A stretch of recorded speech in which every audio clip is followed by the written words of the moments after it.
Something weird's going on with women in America right now. Why? They think that they are too.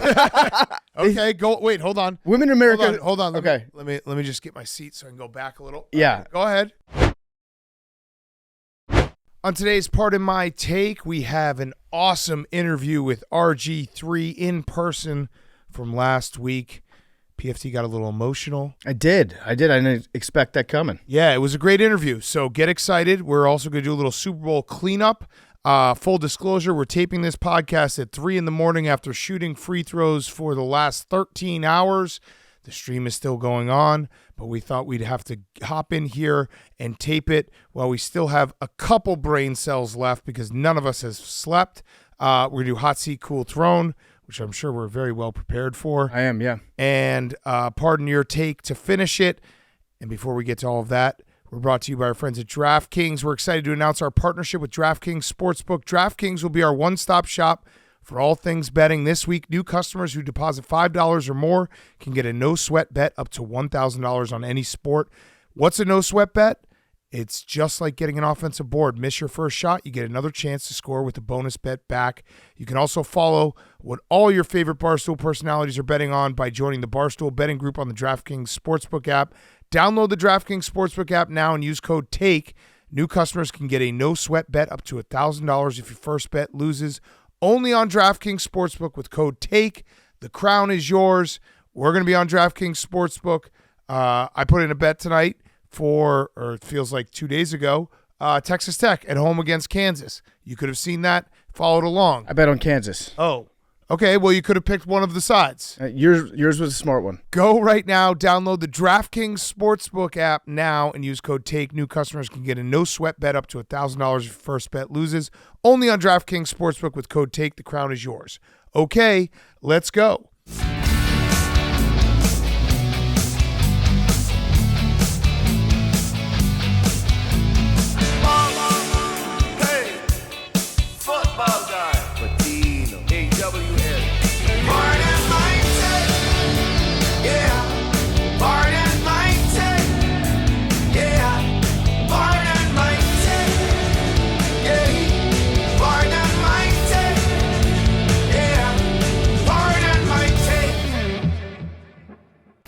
Welcome to Pardon My Take, presented by DraftKings Sportsbook. Use code TAKE right now and download the DraftKings Sportsbook for a no-sweat bet up to $1,000 if your first bet loses. Today is Wednesday, February 14th. Happy Valentine's Day. Happy Valentine's Day. Let's go, guys. So, you guys get each other anything here? Yeah, I got you some lingerie. Thank you. I've been needing some. So, just to set the stage, Jake, what are you doing? Jake's showing a Valentine. Oh, he's doing the Taylor Swift heart that she invented. God. Valentine's Day. Gross. The Taylor Swift heart. All right, so just to set the stage, it is 3 in the morning right now. We've been streaming our horrifically awful attempt at hitting 41 free throws in a row for the last 13 hours. No, 11 hours. 11 hours. It probably will go for another 13 hours. We are literally in hell. And so we figured let's just record the podcast right now because by the time we finish this thing, we will have not slept for like 48 hours and we'd be speaking gibberish. You get the last bits of brain cells that we have left running around in the top of our head. Yeah, it feels like my skull is in a knife fight against my neck, and we're soldiering through it. And Big Cat has probably 600 points. Yeah, 600 cumulative tonight. I think I've probably got about that many rebounds. Hank has that many minutes sitting on the couch, so we're all exhausted right now. I got benched. I just want to say I'm here. I just want to say to anyone out there, if you ever thought it'd be fun to like, hey, let's just try to hit 41 free throws in a row with your friends. It's not fun. It's not fun. It's not fun, especially if a lot of your friends don't play basketball. We had a little moment where I thought it was going to happen when Pat Bev came in. Shout out to Pat Bev. Made the drive down from Milwaukee tonight. The middle of the night showed up, and he just got to the line. He was wet. He made I think 12 in a row, something like that. Vibes were so high. Vibes were high. You remember? So the worst part about this entire experiment is right at the start of it, you guys got down to 3 shots left. At 6:30. After the first 2 hours. I It looked was at down Hank. to 3 shots. I looked at Hank, and we both had this look like, oh, fuck, we're going home for dinner. Yeah. Who's had more shots today? You or Patrick Mahomes Sr.? Patrick Mahomes Jr. looked like he was – he. Did you see him at Disney World? Yeah. Or Disneyland? Which one's – Disney World is the one in Florida. They were at land because it was closer to Vegas. California. Land. They're in California.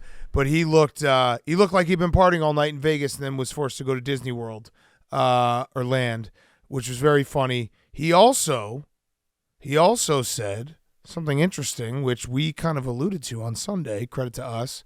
He said that Andy Reid had already explained to the Chiefs that they were going to go for 2 if the 49ers had scored the first touchdown. Yeah, that was the plan. The Yeah. Chiefs, Chris Jones, we talked about that on Sunday. Yeah. Chris Jones, I don't remember anything. Yeah, so Chris Jones, the Chiefs were very well prepared for this exact scenario. More and more interviews with different 49ers came out, and they all said that they hadn't really talked about it. Yeah. So I don't necessarily know if Kyle Shanahan talked to an analytics guy. I think there was probably like some guy on the sideline with glasses, and Kyle was like, "What should we do?" And the guy was like, "You always receive the kickoff." So I think that's what the Niners planned to do. It did end up fucking them. I actually had a thought this morning because I woke up. Just one thought.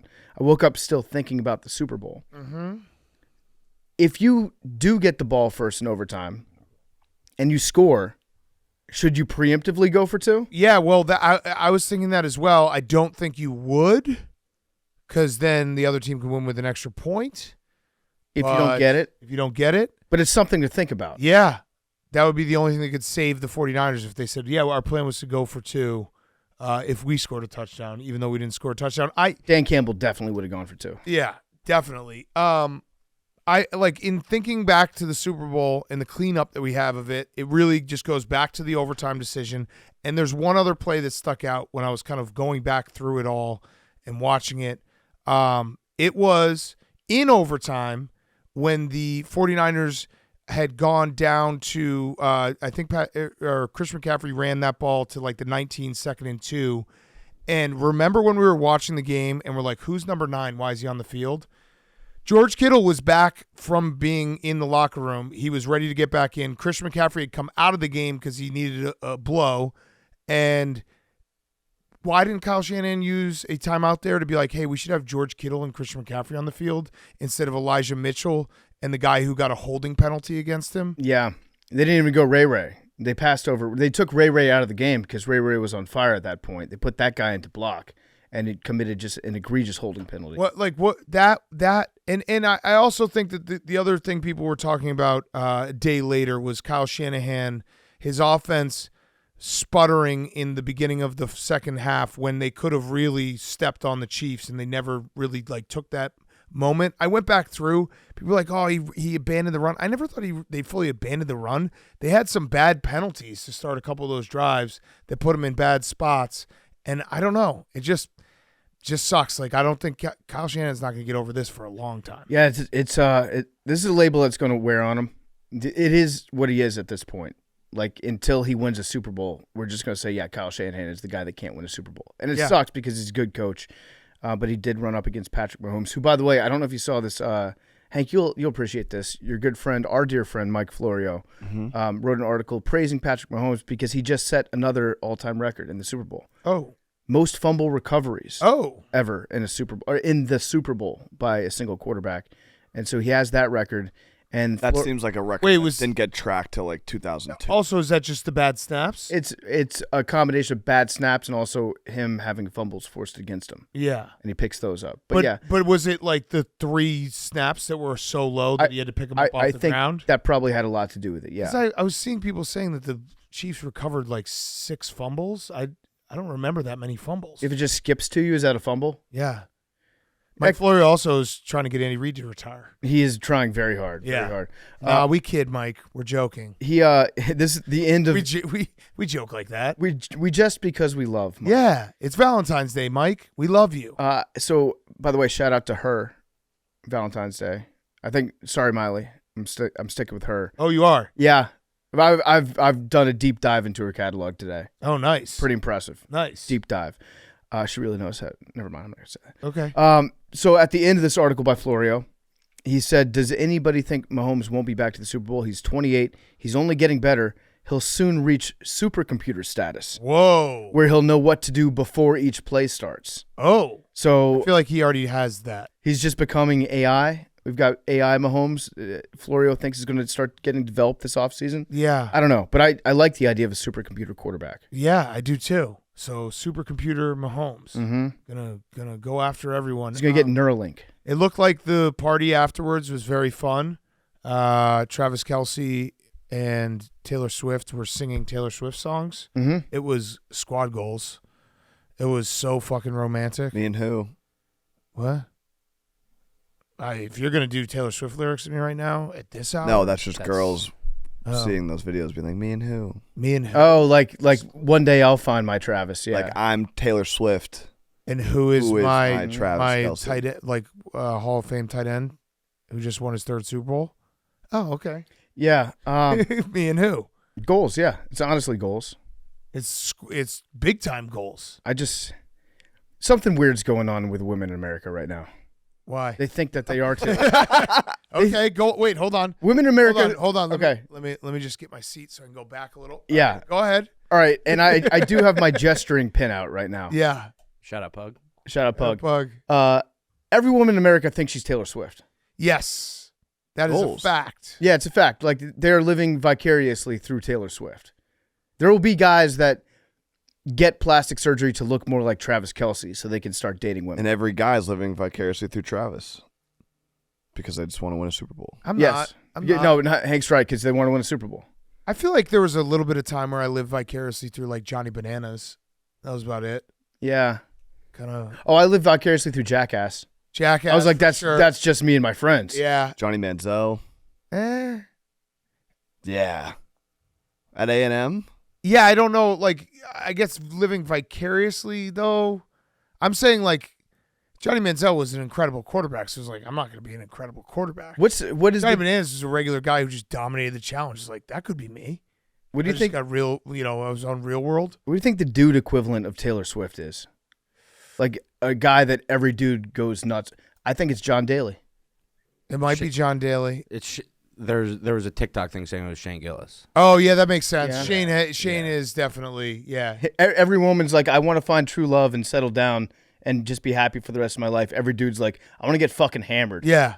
all the time. It's like it's the perfect rom-com whenever they have like the perfect 10 female lead and then like a kind of a gross, pudgy male lead, and like, yeah, of course he's got him. Yeah, I blame commercials for that. I blame King of Queens. King of Queens, sitcoms and commercials. It's always and Seinfeld. Costanza had the fucking hottest girlfriends. He did. Kramer got some babes too. Yeah, but yeah, every commercial you see, it's a big schlubby guy with a hot wife, and he's like, Costanza had the hottest girlfriend. He had hot girlfriend, Marissa Tomei. Dude, he had the fucking model. Remember, he had the model picture. Yeah, but that was one episode, and he had the picture, and he lost. Oh, he had some hot girlfriends. It's kind of crazy that Jerry didn't get AIDS.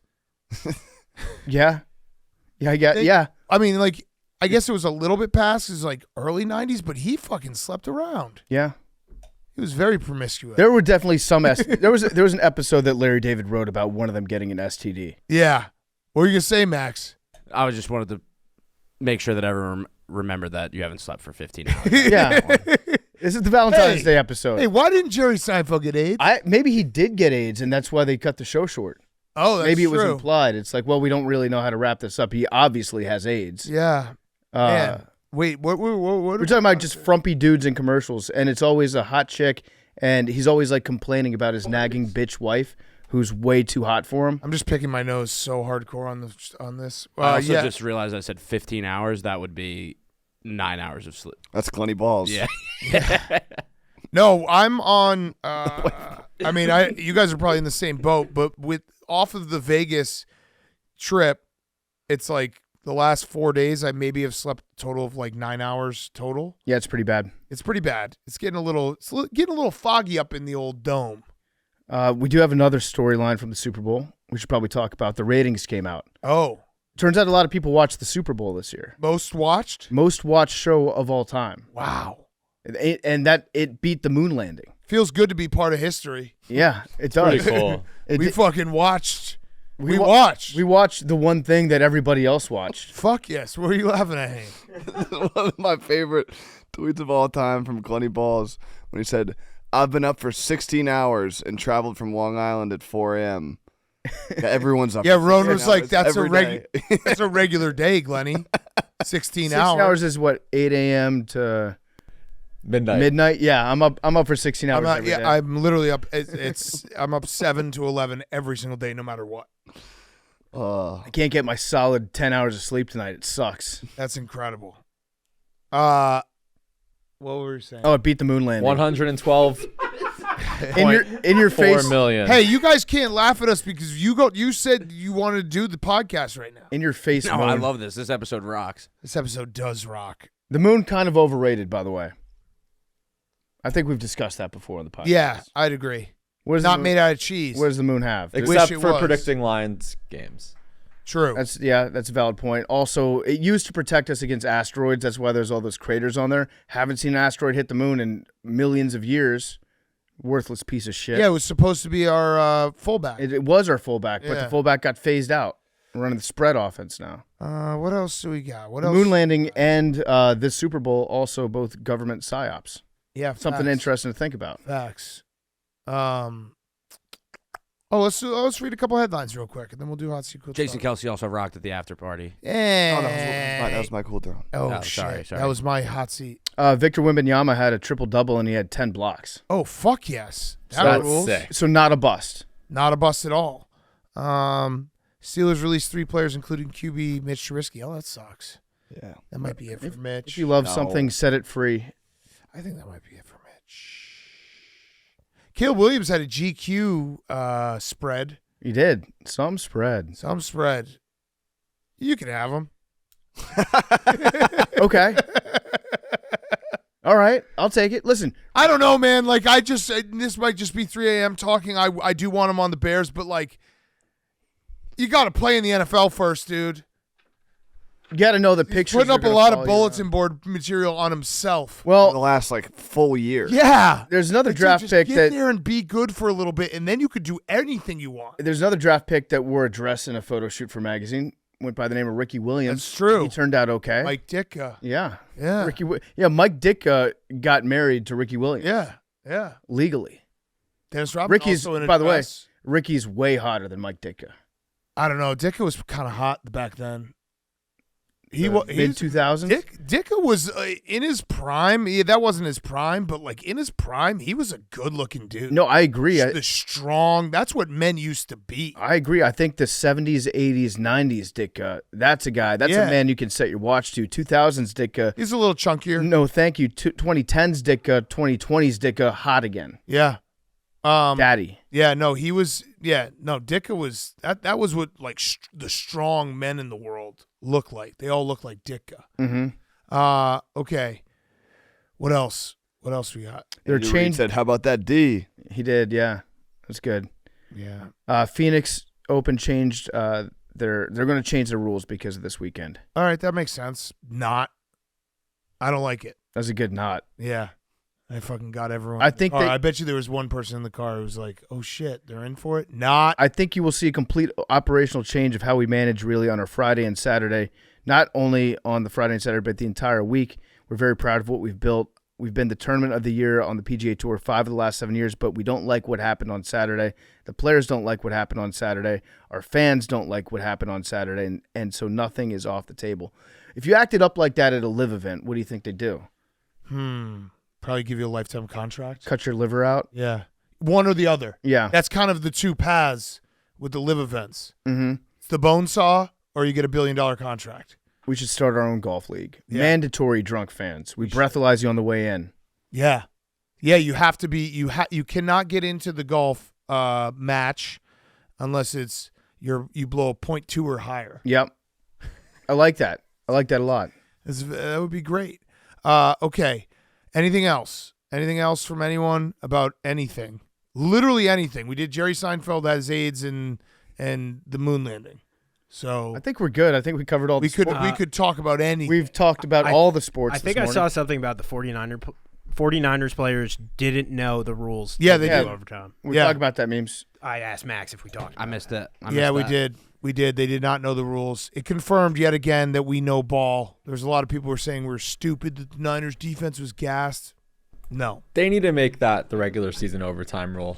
I really don't understand. You know what, Jake? I think I agree with you because it's weird having different rules for overtimes. And the excitement factor and the strategy and the risk involved it's so different. And it's also more football. Because it's such a gray area. You don't there is no clear-cut decision on whether or not to get the ball or not. Or they should just do college football overtime, which always has been the superior overtime. By far. And there's some people out there that hate college overtime and think it makes a mockery out of the game. No, they go out there, they play football. It's good football. Do you know what they should do? They should do college football overtime, no kicking. Yeah. You just it's just score a touchdown from the 25. Like flag football. No, what? No. Well, there's no kicking. Is that what you're saying? No, I'm just saying Like, there's no- No, I'm saying everyone could be able to hit. Everyone can hit a field goal in the NFL from 25. I'm saying like when you're playing flag football, it's either you score a touchdown or you turn the ball over. Sure, it's flag football. Just no field goal. Yeah, it's flag football. Yeah. Yeah. You can still punt if you want to. Yeah, you can punt if you want to. There'll be some hilarious coaches. I'm just saying you just only can score touchdowns. Todd Bowles would figure out a that's way to it. punt in that overtime scenario. Yeah. Or maybe do the drop kick field goal. Yeah. Jake, everyone loved your halftime boomer. Congratulations. I'm glad it worked out. That was awesome. Thank you. It was awesome. Appreciate it. What? We gotta get Jake in the booth, like the recording booth. Oh, what? yeah. Singing some songs. Doing a song. I'll do it. Whatever you guys want. Okay, we imagine should if we had Jake do wet ass pussy. He should. We should actually make a song out of the Ray Allen tweet. Yeah. Just called "I'm Getting There," Yeah. and we'll auto tune the fuck out of you, Jake. We Great have Week that song.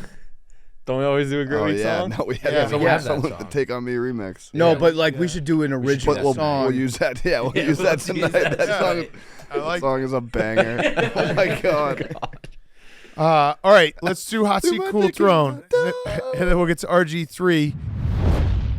Hot Seat Cool Throne is brought to you by our friends at Coors Light. Hanging with friends and family to watch the big game is the best. That's why Coors Light has that signature ice-cold refreshment to keep you feeling chill. You might even know an iconic beer train that is known for spreading good vibes in Coors Light to those who need it.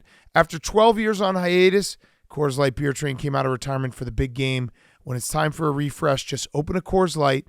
There's only one beer out there that's the chillest out there for the chillest big game, and that's Coors Light. Stock up or get Coors Light delivered straight to your door with Instacart by going to CoorsLight.com/take. Celebrate responsibly. Coors Brewing Company, Golden, Colorado. We love you, Coors Light. Our favorite beer in the world, the coldest beer in the world, Coors Light. Go right now. Stock up on Coors Light. You can get it Instacart or by going to CoorsLight.com/take. Hank. We forgot to talk about Ice Spice doing devil worship. Oh, that's my hot seat. Okay. My hot seat is Love. Why's that? Larsa Pippen and Marcus Jordan Broke up? broke up. No. Fuck. I don't know if Why would it if- happen? If they're not gonna make it. I just don't know if anyone is in this Damn. world. I know it's Valentine's Day, but No. just a huge bummer. I would always look at them and be like, "Me and who?" Me and who? Think MJ and Scotty will talk again? They're probably like, hell yeah. Yeah. No, probably not. Yeah, no, probably not. We just nailed that announcement. And then my cool throne. It would be very funny if if he texted him and was like, "Hey man, now I get it. Like, I'm sorry that was kind of fucked up on my part. I can see that now." Yeah. We can Or like still be Marcus boys. Jordan probably texted Michael Jordan, be like, yeah, you were right. Probably shouldn't have done that. Yeah. Yeah. Yeah. Good point. Okay. And your cool turn? Jason Kelsey. Oh, good. Absolutely blackout drunk at the after party. Nothing Look but like respect. a 2 sodas guy. Every clip he was wearing the Was it Rey Mysterio? Yep. I think it was just luchador. I think it was Rey Mysterio. Yeah, which is a luchador mask. Yeah. Was it a Chiefs one? I think it was Chiefs was wearing colors, Chiefs but gear. it looked like a Rey Mysterio mask. He was really Every video was like it was Taylor Swift super fans like, this is Taylor and Travis walking out, and it's literally just Jason Kelsey blackout drunk, like stumbling over himself on the way out. I did not think that anything Jason Kelsey did for the entirety of the playoffs was weird. But going that hard at a Super Bowl party when you're in the NFL is a little weird. But he's Why? It's not. a party. He's not in the NFL? He's retired? Did he retire? Oh, yeah, I don't he's think he's retired. filed. All right, you're right. He He's didn't file his retired. paperwork. He's not yet. No, he's retired, retired. You're right. Good point, Hank. He's retired. Play on, playa. And he rocks. I mean, Tell me you didn't watch any of those videos and be like, I want to party with that guy more than anything in the world. I was like, that guy probably No. forgets to hit the button. All right, fine. If you're gonna say that guy is like me, that's the best compliment you've ever given me in my entire life. Do you think maybe like at the end of the night they go back to their hotels? Jason Kelce passes out in his bed, then wakes up in like Taylor Swift's bed by accident. You guys can keep doing this. Like, this is flattering. This is so flattering what you're doing. No, the video of them like walking in the hotel and it just pans over and he literally like falls into a bush because he's so drunk he can't walk. I watched 100 times. It's so funny. Do you think at any point in his career, Jason Kelce's been like, Jalen Hurts, I want to suck your dick? That's my fucking guy. I'll suck his dick right now. My girlfriend did text me that video and be like, okay, I get it now. Because I always say that I'm just like Jason Kelce. And she was like, the parallels are there. I'm kind of into like, I at the start of it, I was like, it's a little bit weird that he's going so hard for the Chiefs. It is his brother. But at the Super Bowl after party, that's like, have you ever been over to a friend's house who's celebrating a holiday that you don't particularly care about? Yeah. But you just get really wrapped up in it because you want to have fun? Yeah. Like if you go over to like a really Irish person's family on St. Patrick's Day and you're like, fuck it, my family's 10% Irish. No, he was Let's having go. a great time. It's his brother. I get it. He's the best. Yeah. I was more just trying to bother Max, but my brain can't even. You ended up just complimenting me like the best compliment you've ever given me. Yeah, this might be a reason why we need to sleep. Yeah. Max can finally outsmart us. Fuck. I slept 3 hours last night, so. Okay. Yeah, but you're dumb. Like, we just got into your level. The thing that's gonna fuck me up for this entire next day is that the podcast isn't coming out for Correct. another full day. Correct. Yeah. Facts, yeah. We're gonna. There's gonna be something that I'm happens. gonna- If something Breaking happens, news. we're gonna have to breaking news. I'm going to accidentally schedule the tweet to go out Tuesday morning for yeah. sure. Yeah. Okay. PFT your hot seat cold throat. My hot seat is humanity. Oh. I'm putting all of humanity on the hot seat because I read an article today that the bubonic plague is back. So they found it in Oregon. Somebody caught it from their cat. I don't know that you could. I don't Dog know. How, never had that. I don't know. Yeah, watch out, Matt Eberflus. Yep. Be a real shame if he came True. down with it. But yeah, that's just maybe a reminder. Don't get a cat. Another booster coming. Another booster coming. the They're plague. getting us again. Yep. Oh, isn't that election season? Oh, how about that? Isn't that interesting? Gas prices coming down at just the right time. Huh, interesting. That'd be awesome if Joe Biden was in his office. He's like, we gotta bring the plague back. That's the only way I get reelected. Wait, what was that? I was Joe Biden muttering, "Listen, Jack, I can't do a Joe Biden." Yeah, that was like, I wasn't even trying to do a Joe Biden. That was my Belichick. Yeah, that was Belichick. I was wondering if Belichick's that was in the George White House. Bush or Belichick. I'm Joe Biden. Yeah. We're on to 2024. We're on to Trump. What was the tweet? His tweet yesterday after the Super Bowl. Oh, it was Dark Brandon. That was the Dark Brandon meme. Yeah, that was fucking weird. What as does that mean? Shit. He was saying, Joe Biden was saying like all the people out there that think that I put together Taylor Swift and Travis Kelce as a psyop, and that they were going to win the Super Bowl because I want to get reelected. I did it. That was my idea, and it worked. That's what he was saying, just like we drew it up. Okay. I might have to go out and shoot some free throws, boys. This is going to be bad because they're going to yell at me so bad if I have to go out and shoot free throws. And I was sitting here. They're going to be mad. What's going on? They're getting there. Switching back and forth? Yeah, it's our song. Yeah, they're getting there. All right, you're a cool. My cool throne is Taco Bell. Taco Bell on the cool throne because they did a hilarious, awesome menu explanation. Where it was like the unveiling, like Apple does for their new products, where they have all the weird Apple fanboys and Jeff D. Lowe in the audience just creaming themselves. Yep. And Taco Bell did one for the new menu items, which was awesome. It was this dude giving like a TED talk in front of a massive audience showing the new products that are coming out. Let me just say that the Cheez-It Crunch Wrap looks elite. Yes. It looks, without tasting it, I can tell you that's probably on my Mount Rushmore of Taco Bell foods. Yes. Hank I'd would agree. probably wouldn't be on Hank's because his Mount Rushmore of Taco Bell food sucks. But all Taco Bell foods are Mount Rushmore. Yeah. Food. But a giant Cheez-It, they invented a big ass Cheez-It to put in the middle of a Crunch Wrap just when you thought science couldn't go any further. Yeah. It looks incredible. And I think they got like a Baja Blast pie. Yeah. And they got the new green salsa. We got to go out there. What are they down to? I think Dave just hit. I think Dave just hit the 30. A few moments later. Okay, we're back. And holy shit. So, if you're following along, we just ran out of the room in the middle of the podcast. It was 3:00 in the morning because we were doing this 41 free throw challenge. and it was my turn. I was up on 39 and 40. Well, I choked. Missed 39. Back to 0.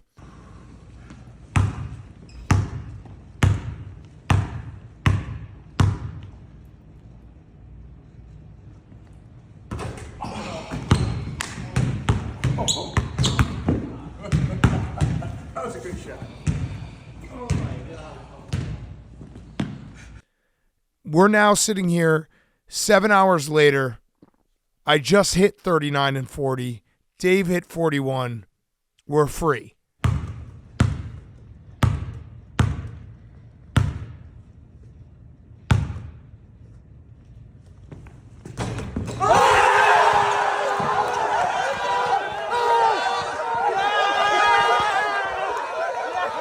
We did it. We did it, Joe. We did it.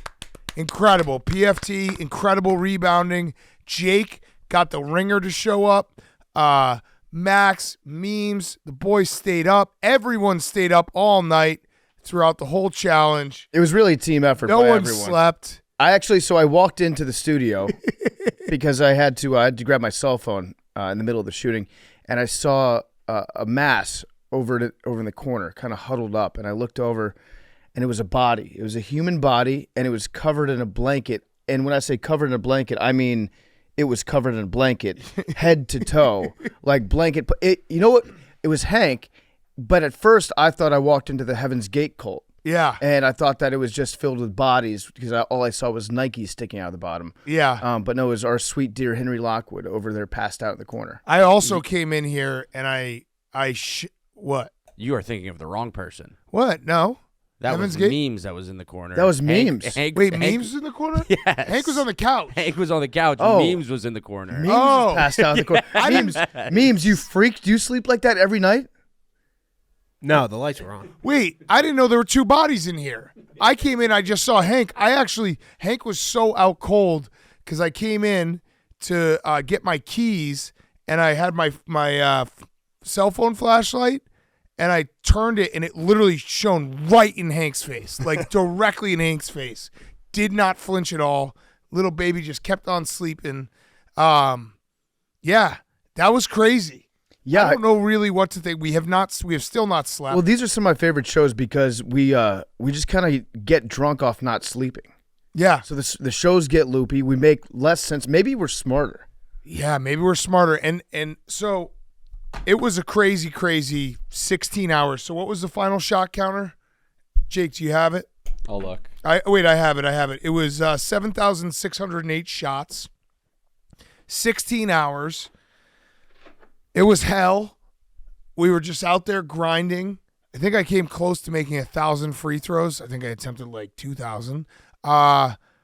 So before 39 and 40, so I was terrible. My body's broken.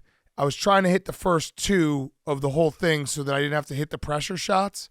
Unfortunately, I had to leave for 35 minutes to go get my son from my house and bring him to school. And then when I got back, literally walked in the door and we were like at like 35. Yeah. And I knew that it was going to be me. And I had already missed it last time. You were like 10 minutes ago in the podcast. I already missed 39 and 40. I was basically shitting myself. Like, how could I do this? Did you have to explain to your son at all what you were doing? Did you try and like, no, so sorry, I haven't been home, son. No. Daddy's had to hit some free throws. Daddy was working the line. Well, it was important that he got to school so that he could get education and learn like that. Don't do this. Be a real contributing member of society, not a podcaster. I would say the drive to school.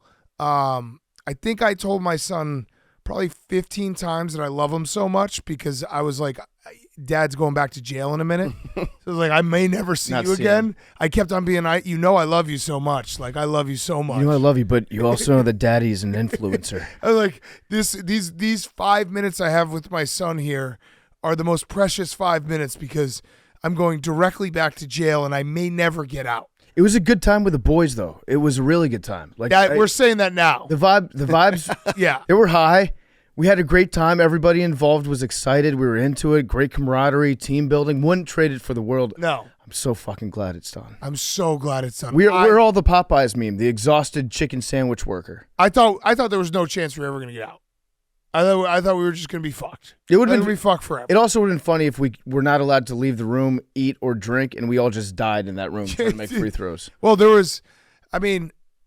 listen, I want to take a break from these challenges after Needle in a Haystack. This was dumber. By the way, Needle in a Haystack was stupid as shit. This was a million times way dumber.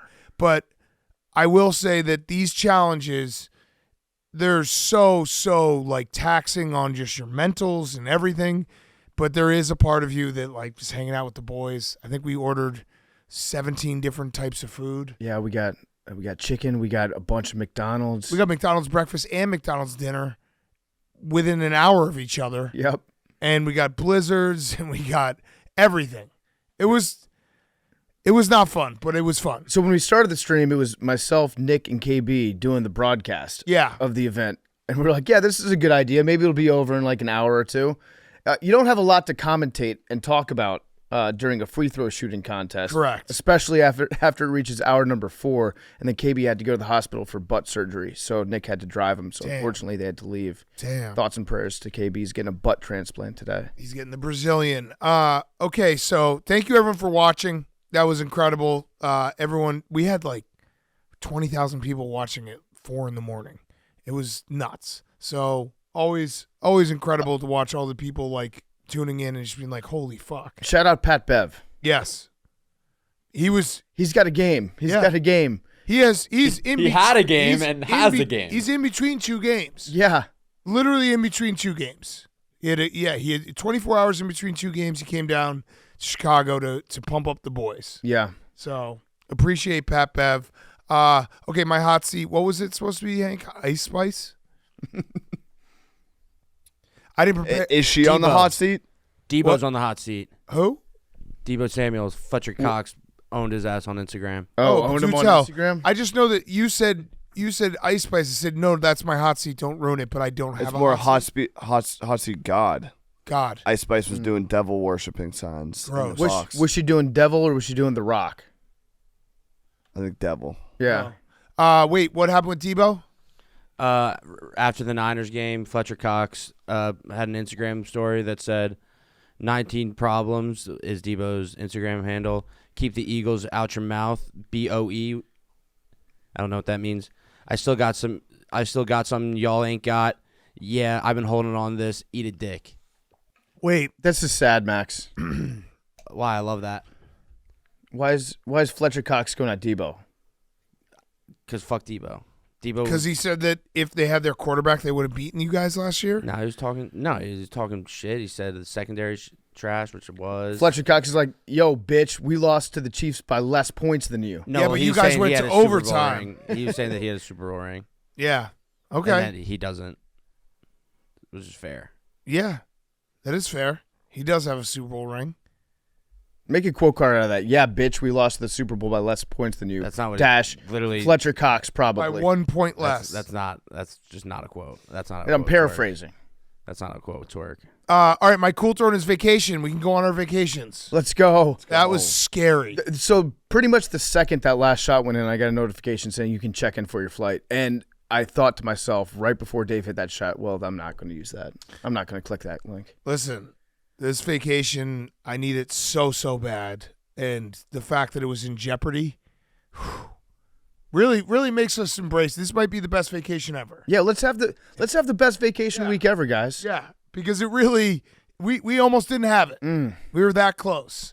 All right, Jake, your hot seat, cool throne. My hot seat is people who don't think that people can hit 41 free throws in a row. Yeah. Facts. Sean Quigley. Losers. They were wrong. Yeah. Even if it took 16 Big hours. wrong. They were wrong. I'm on team Kristen Juszczyk. Fuck Quiggs. Yeah. Fuck Quiggs. Yeah. My cool throne is friend of the program, recurring guest, JJ Redick. He got an in-season promotion, and he's taking over for Doc Rivers. He will be calling the NBA Finals. Oh. That's with, pretty cool. Mike Breen and Doris Burke. That's a big step up for JJ. Also, big step underneath a much bigger, not a microphone, magnifying glass. Microscope. Yeah. We'll be For fine. JJ we'll be, Redick. We'll be nice to him. That's going to be a great booth. Yeah. Was the Jeff Van Gundy firing the weirdest, dumbest thing ever in retrospect? Well, it's part of the ESPN layoffs, right? Yeah, I understand, but like Jeff Van Gundy, Good for the everyone Celtics. liked Jeff Van Gundy. What? Good for the Celtics. Why? He's a coach on the staff now. Oh. And what was Or he's like an assistant. He's a Mark Jackson? I don't advisor. really care. Well, the only reason I like Mark Jackson is Advisor. Knock it out of the park. No disrespect. the only reason I like Mark Jackson is because it's soothing to hear him say Jeff Van Gundy. Yeah. Hand down, man down. Jeff Van Gundy. Jeff Van Gundy. So now JJ Redick's gonna just be like, they're in zone, Doris. That sounds good. That's a good catchphrase. That was some great high screen action, Doris. Oh, sick. Yeah, happy for JJ. Good job, JJ. I'm also gonna miss Mark Jackson just because like he really dumbed it down to a level that was even too dumb for most people that were watching. Yeah, JJ Redick's he might be too intelligent. yeah, for sure. He's a smart guy. Duke. Dookie. Okay. He's also got that championship pedigree at Duke. Won all those natties there. Yeah, true. Oh, damn. Didn't happen. Okay, let's get to our interview. Rgiii, great interview. Before we get to Rgiii, I want to talk to you about our friends from Raising Cane's. It's Valentine's Day, and in my opinion, there is only one way to celebrate. It's with Raising Cane's and their one love of craveable chicken finger meals. Now, Valentine's Day is the only special reason to stop by a Cane's near you. Raising Cane's is also raced through with an awesome partnership with Tony Bredinger, the NASCAR driver. They both know a thing or two about speed. At Cane's, you always get your favorite hand-battered cooked-to-order chicken fingers fast. Doesn't matter if it's drive-through or dine-in, you know you can trust Cane's to deliver on a delicious combo every time. Just go to raisingcanes.com and check it all out. Better yet, make sure to let your Valentine know that you've got dinner covered. Satisfy your Cane's fix today. There really is no other option. We love Raising Cane's. Get the Bob. Butter on both sides when you get Raising Cane's. Incredible, incredible hand-battered chicken fingers ready to go. The best fries, best sauce, the Bob. Do it all with Raising Cane's. Satisfy your Cane's fix today. There really is no other option. Okay, here he is, Rgiii. Okay, we now welcome on a very special guest, Heisman Trophy winner, Washington Redskin, now Commanders. You can see him on TV all the time with his takes. It is Robert Griffin III, Rgiii. We've been looking forward to this for a very long time, so thank you for coming by. No problem. We appreciate it. PFT probably has a lot more detailed questions because he was, obviously you were his quarterback for a while. Right. But I'll start with an easy one. Okay. Can you still play in the NFL? Yes. Are you retired? Technically, no. Okay. I have not put in my paperwork or, signed my anything with like the trust or anything like that. I've done that on purpose. Yeah. Because I didn't want to have to do it twice. But no, I just train every week like I'm a player. And then if I get the call, I'm ready to roll. I got calls this year. It wasn't worth it. You guys know how this goes. At some point, it does become a business for you too. And what I've been able to do on ESPN, and I got to like make the right business moves and decisions. But nah, I can still play. I still want to play. I'm not afraid to say that. And I encourage everybody out there to, don't be afraid to talk about your dreams. People laugh at you. I am retired from the NFL. Are you retired? No, I'm yet to retire. Okay, all right. If I get a call, like I'm ready to go. My leg's still good. I'm good from 30. But yeah, you were telling me that the Jets. You were like, if they call me, yes, you would have picked up that call. Correct. It was the Jets and the Browns, honestly. Now I put out a post about why the Browns should have signed me, and then they went and signed Joe Flacco, and it was like, well, that's a pretty good signing, Joe Flacco, Super Bowl MVP, got a lot of respect for the guy, so I wasn't mad about that. And then you see so many guys went down this year, from a starting quarterback perspective. It was crazy, yeah. It was kind of wild, but, then those teams have to make a decision, right? Mm-hmm. They could go after a guy like myself. They can go get a guy like Cam Newton. But, like, how long are you making that commitment? And are you really were they really trying to win games? Right. Was really the question. So the Jets was an interesting one. I thought for sure they should have went and go get Joe. Yeah, like I Joe know. was just there. Like, go get him, pick him up, and give him an opportunity. Look what he did with the Browns. But some teams are willing to lose this year, and that's okay. Yeah. So you're still fast. You still got the legs. Still got the arm. Yeah, I ran a 4.28. You beat that Eagle. beat the 4.28. bird. Yeah, the bird. You remember when you? 4.25 4.25. last year. So you're faster than you've Whoa. ever been. I'm faster Was than that I've ever hand-timed? been. It was hand timed. Okay, what was the wind like that day? The wind was horrible. Okay. It was a headwind. Okay. It was crazy. On a headwind. track?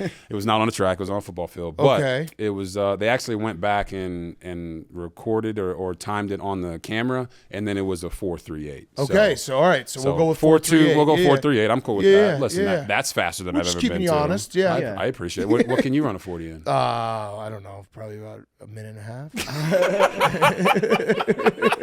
I did one. I did one 2 weeks ago for an advertisement. I ran a 4.4. He's lying, right?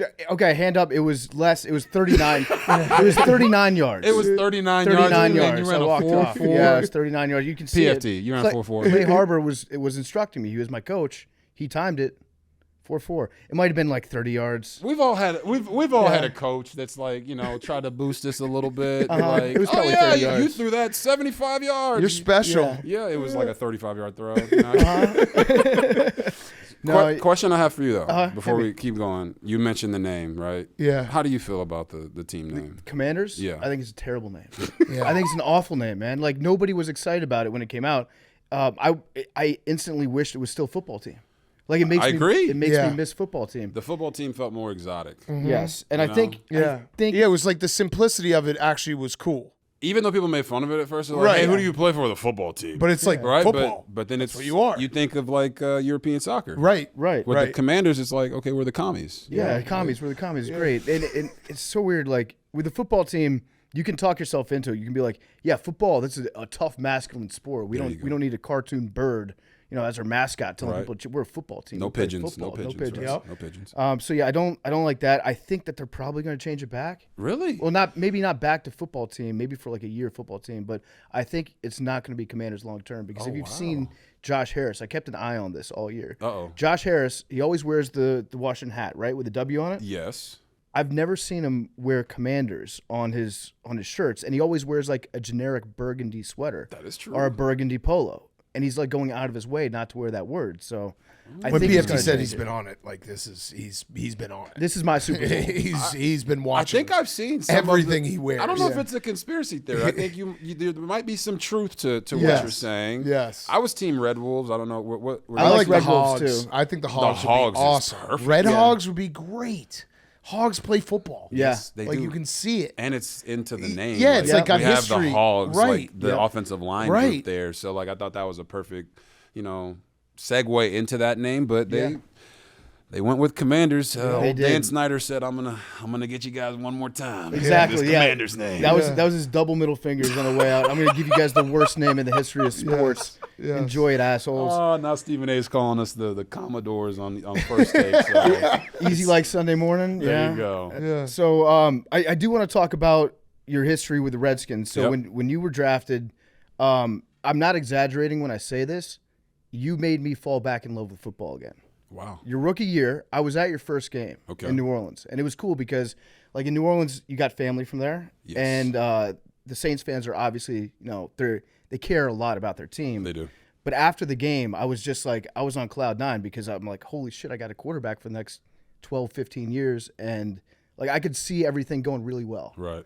And we walked into this daiquiri bar afterwards, and it's filled with Saints fans, right? Okay. And so it's me and two of my buddies. We're the only white guys in there. We walk into the daiquiri bar, and it was a record scratch moment because everyone's wearing Saints uniforms. We're wearing Redskins stuff, and they just stare at us, and we're like, I don't know if this is like a cool place to be. Right. And then they started clapping, and then everyone started standing up and clapping, and they're like, we love Robert. He's got family here. He played a hell of a game. Like, we have to take our hats off. And so at that point, I was like, you know what? Like, I've been through a lot of bad football with this team. But now it's like things are fun again. Right. And so that rookie year meant a lot. I wouldn't have started writing about football if it wasn't for that, because I saw people like starting to hate you. And so I started that Twitter account in a way So it was making fun of like random internet commenters. Right. And I was like, I'm going to figure out how to hate Robert Griffin the most, like making fun of those guys. He did. He definitely did. Yeah, but so it was a satirical take on some of the dumbest people online. Right. And I was like going over the top, and I remember at one point you blocked me. I did. Yeah. I definitely blocked him. Yeah. I definitely blocked him. Because I think you unveiled like your new logo, and I was Yes. like, you know who else had a logo? Hitler. Like not an actual. I remember that. Yeah. It was pretty wild. Yeah. So we got off to a rocky start, and I was like, damn, my favorite football player in the world hates me. Okay, let me put it this way. Let me attack this in every angle. So, first of all, you were getting a little emotional. Yeah. I was, because it was like it did make me fall back in love with football. You getting emotional there, and can I give you a hug? Like, can we hug it out? Hug it out, bitch. Hug it out. Yeah. He didn't mean to call you Hitler. Seriously.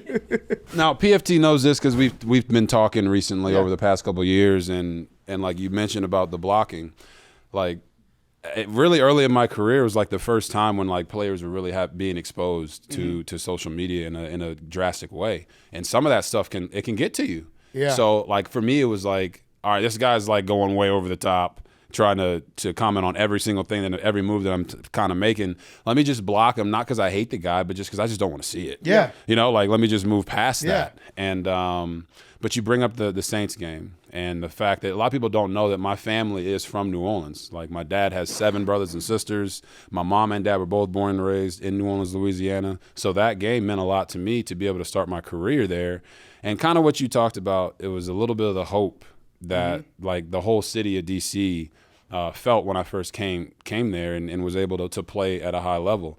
And that hurt me the most. Like I kind of felt like I had let the fans down by the time, you know, with all the injuries and everything that happened there in DC. I felt like I had let some of my teammates down, like London Fletcher. I've told the story before. He was my locker mate. And he came back in 2013 just to try to win a Super Bowl. Like he knew he was done playing. Like he couldn't do it at the level that he wanted to anymore. But he came back, and we bombed that year. I think we were 4-12. So kind of that hope that you're saying that you got from me being there, it wasn't just from me. Obviously, it was also from the team and what we had put together that year in 2012. Alfred Morris at running back. I mean, you're talking about Pierre Garçon at wide receiver. We had Fred Davis, who was balling out at tight end. Even Logan Paulson was catching some touchdowns for us there. So I think that part of it hurt me the most. Was I felt like I let you guys down. That hug was as much for me as it was for you, but I've moved past that now, and obviously we're doing great things now. How much do you think things would have gone different if the Redskins at the time just had a good grass management? Oh, I mean the grass is horrible. I wasn't the only guy that got hurt there. I think Reggie Bush got hurt there. Adrian Peterson I know got hurt there. Yep. Joe Burrow got hurt there. Like there was such an emphasis on making money, right?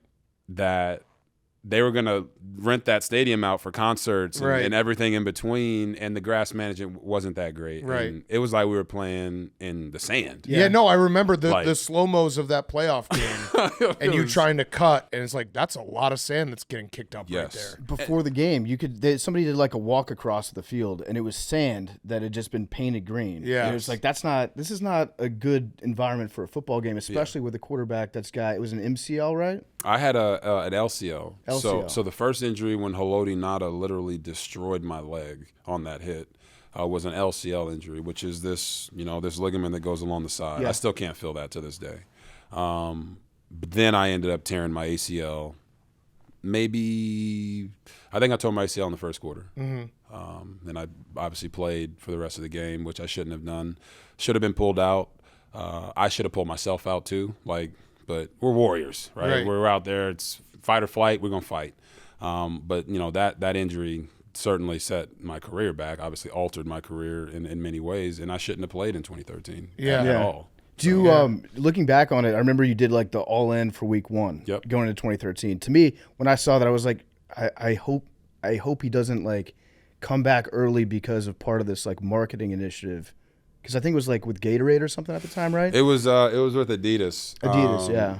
It felt like it put more pressure on you to come back. But a lot of people said that, but I didn't necessarily feel that way. Like, name me one player who got hurt at the end of the year who wasn't all in to come back and play week one the next year. Right. Like, the marketing campaign that was put on by Adidas, I didn't feel like it put any more pressure on me. It's just when you're the starting quarterback in Washington, D.C., and the team just won the division for the first time in, I don't know, was it 13 years or something like that in 2012?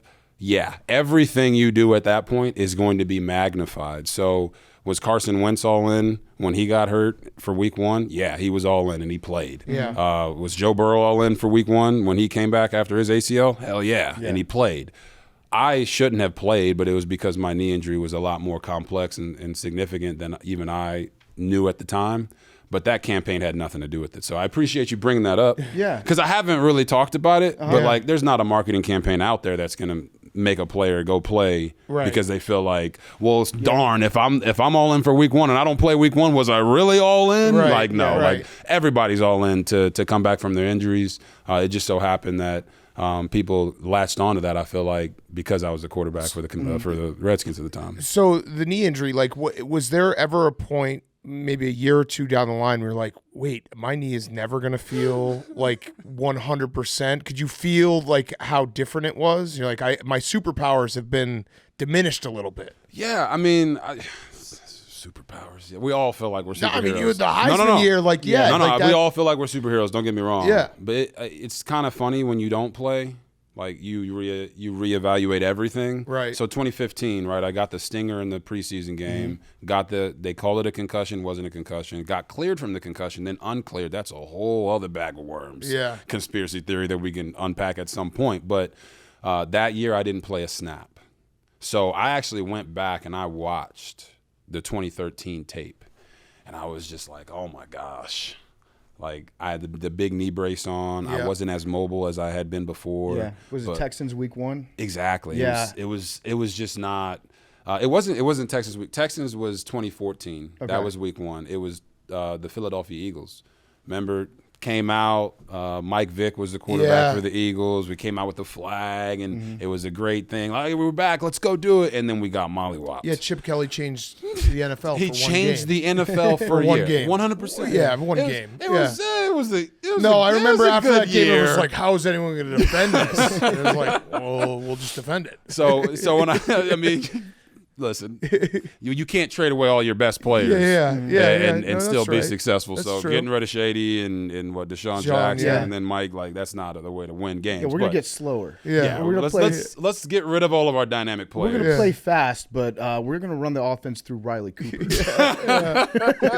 Oh man, Riley Cooper, that's a great name. That's a great name. But the whole thing of going back and watching that in 2015, like, let me see it for myself. Like, I had watched that tape already, but I've got boatloads of time. I'm not just breaking down the team we're playing to help Kirk Cousins in the meeting room, but I'm like, well, what else can I do to try to get better? Let me go back and watch some of these things, watch some of my mistakes. And I just came away from watching that tape in 2013 honestly disgusted. That's interesting because we've talked to players before where we've had that same kind of question, like, when did you know that it was different, whether it be injury or age? And a lot of them have said something similar, that you don't really know while you're playing, but when you watch it, you're like, who is that guy? Who is that guy? Yeah, like, that's not me. Yeah, and I figured out a way to manage it and become, somewhat efficient there in 2013. Nowhere near as well as we played in 2012.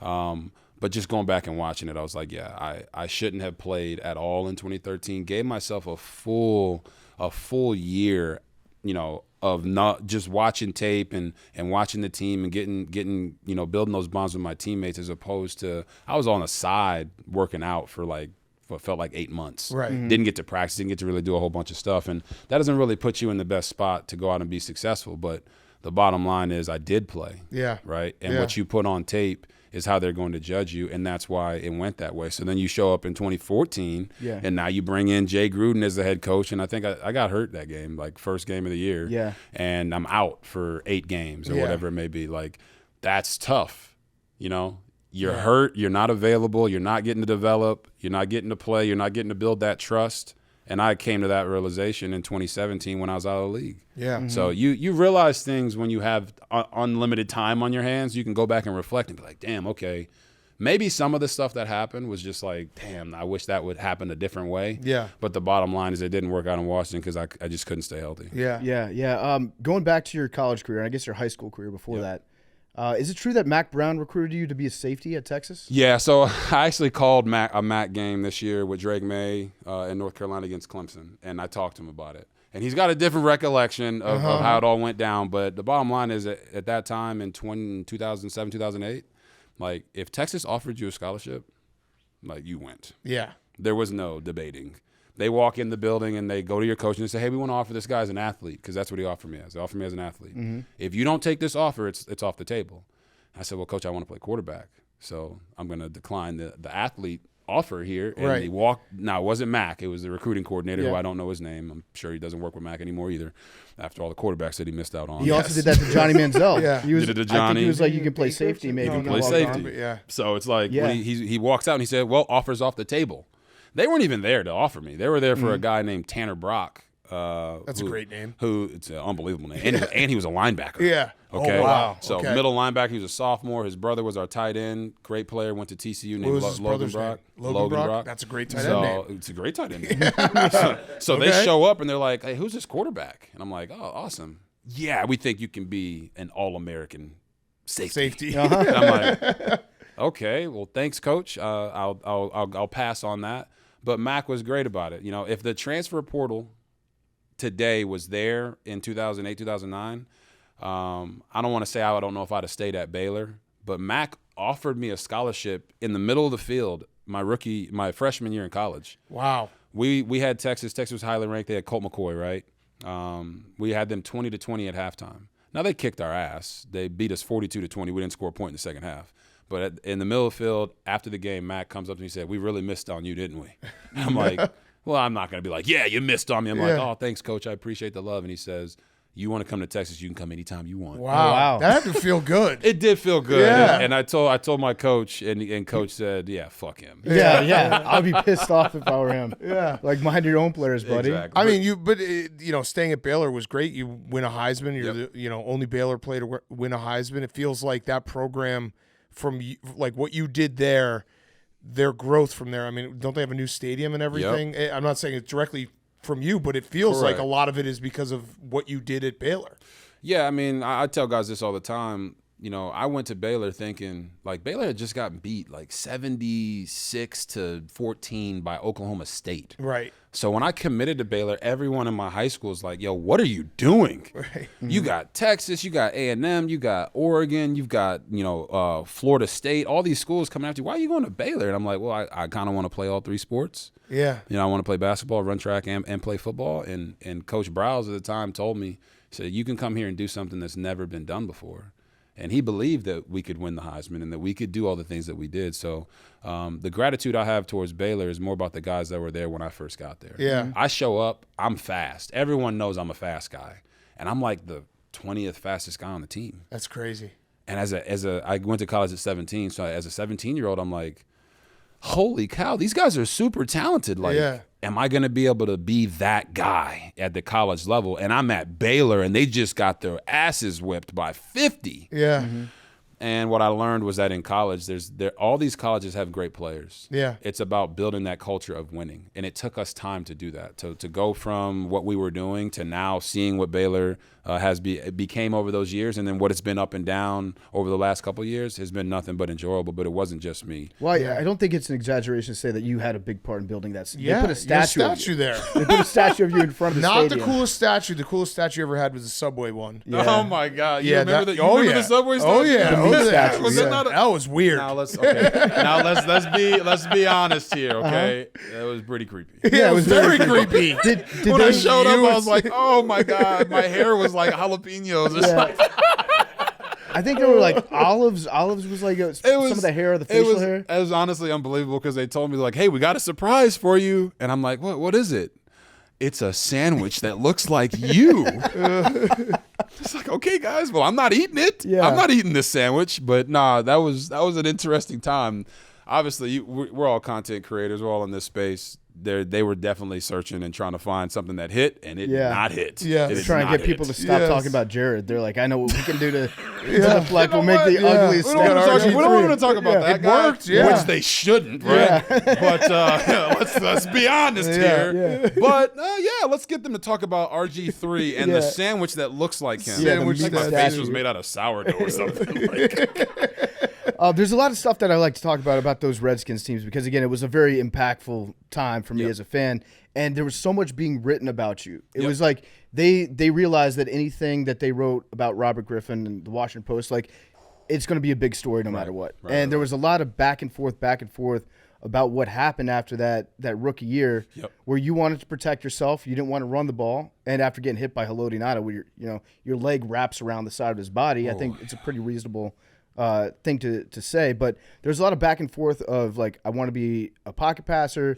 And then Mike Shanahan didn't want to adjust his offense, or Kyle didn't want to adjust his offense. And I have no idea what the truth was. Right. So, like, after that season, what were the conversations like with you and the coaching staff? Yeah, you want the truth. The truth. Yeah. Capital T. You want the truth with a capital T. Stand on business. Stand on business. All right. So listen, a lot of the stuff, and when I say a lot, like, if somebody said, hey, Rgiii was 14 of I don't know, 22 for 105 yards, a touchdown and a pick, like, that's a fact, right? That's in the stat sheets. You can't argue that. Now, you can manipulate or talk about how you feel that person played in that game or whatever, but once it became like personal attacks, that's where it was like, for me and my family, I was like, I don't know how to handle this, because I had never experienced anything quite like that. So to your point, where there's a guy like Rob Parker who actually worked at ESPN at the time, saying what he said about me, calling me a cornball brother, which is just ridiculous, but and making claims about, like, my political affiliations or whatever it may be. It was like it was open season on let's try to dissect Robert Griffin III in as many possible ways as we can. So to answer your question flat out about Mike and Kyle, it wasn't about me wanting to be a pocket passer. Name a quarterback who does not want to be a pocket passer. Like, it wasn't a valid statement. The issue there in Washington wasn't about pocket passer or running. It was more so about, what are we asking from me? I had this conversation with Mike Vick on my show on Rgiii and the Ones, and they said, listen, if we call quarterback draw on 3rd and 15, just tell me what you're trying to accomplish. Like, do you want me to go get 16 yards? Right. Because if you want me to go get 16 yards, I'm going to go get 16 yards. Right. And in my rookie year, I took a bunch of hits on those types of plays going to get those 16 yards. So after the season, we had a conversation. We talked about it, and they said, no, we just want you to get positive yards and protect yourself. So the conversation wasn't, hey, let's not run this play. Let's not run that play. The conversation was about, Coach, I want to know what you're asking from me. Right. And that once I know that, boom, I can protect myself, and I can do that. Now, what I will say is that when it comes to coaches and players, probably you guys as well, everybody's got an ego. And at the end of the day, it's about managing those and having good relationships. And for whatever reason, because of the injury, it made Mike and Kyle look a certain way. And they did not like that. Right. And there was honestly nothing I could do about that. Immediately after the game, I'm sure you guys can probably find it somewhere, they asked me, hey, did you want to come out the game? And I had Mike's back, and I said, no, I wanted to play. I wanted to be out there. I wanted to do this. I wanted to do that. But because of that onslaught of – it was bad. I remember that onslaught of the media attacking your head coach, even though I had his back and said, no, I wanted to do this. I wanted to do that. It didn't. That burned the relationship really, really bad. Yeah. And it made it to the point where it was like, all right, F that guy. And I didn't like that. Mike Shanahan was my dream coach. Yeah. I was a Bronco fan growing up, right? John Elway, Shannon Sharp. I knew the damn center. Tom Nalen. Yeah. Okay? Terrell Davis, Rod Smith, Ed McCaffrey. Like, Mark I knew, Schlereth. Exactly, Mark Schlereth. I knew these guys like the back of my hand. So when I got drafted to Washington, I'm like, oh, my God, Mike Shanahan's going to be my coach? This is incredible.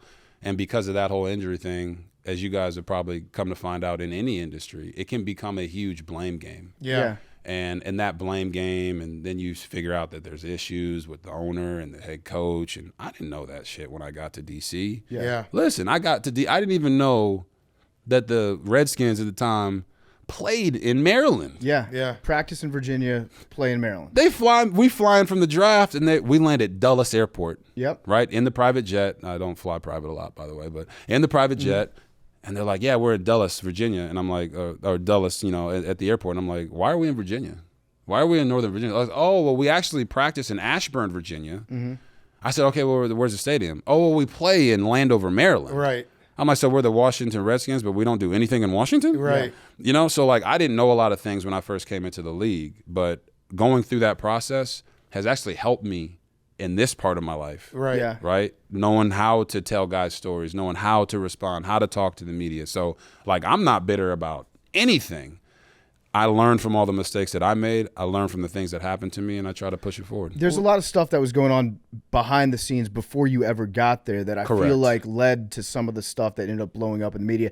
And honestly, I do blame Dan Snyder for your injury. Like, I blame the condition of that field at the time was like bad. Unplayable. So like bad. I don't think there's animosity from the Washington fan base towards you. I think like you had an incredible year when you were healthy. Right. And then everything just blew up after that. But it was Correct. all because of that one incident. Yeah. Well, I was going to say, just on the coaches, you went from Mike Shannon, who was your dream coach, to your real dream coach in Jay Gruden.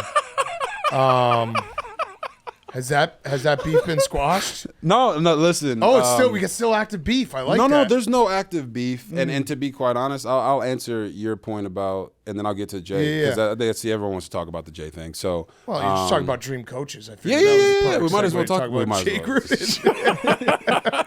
Stop. So that was what I didn't understand. Yeah. Was that before I got, like, guys, I wasn't a Washington Redskins historian. Like when I got there, I was learning a lot of stuff on the fly.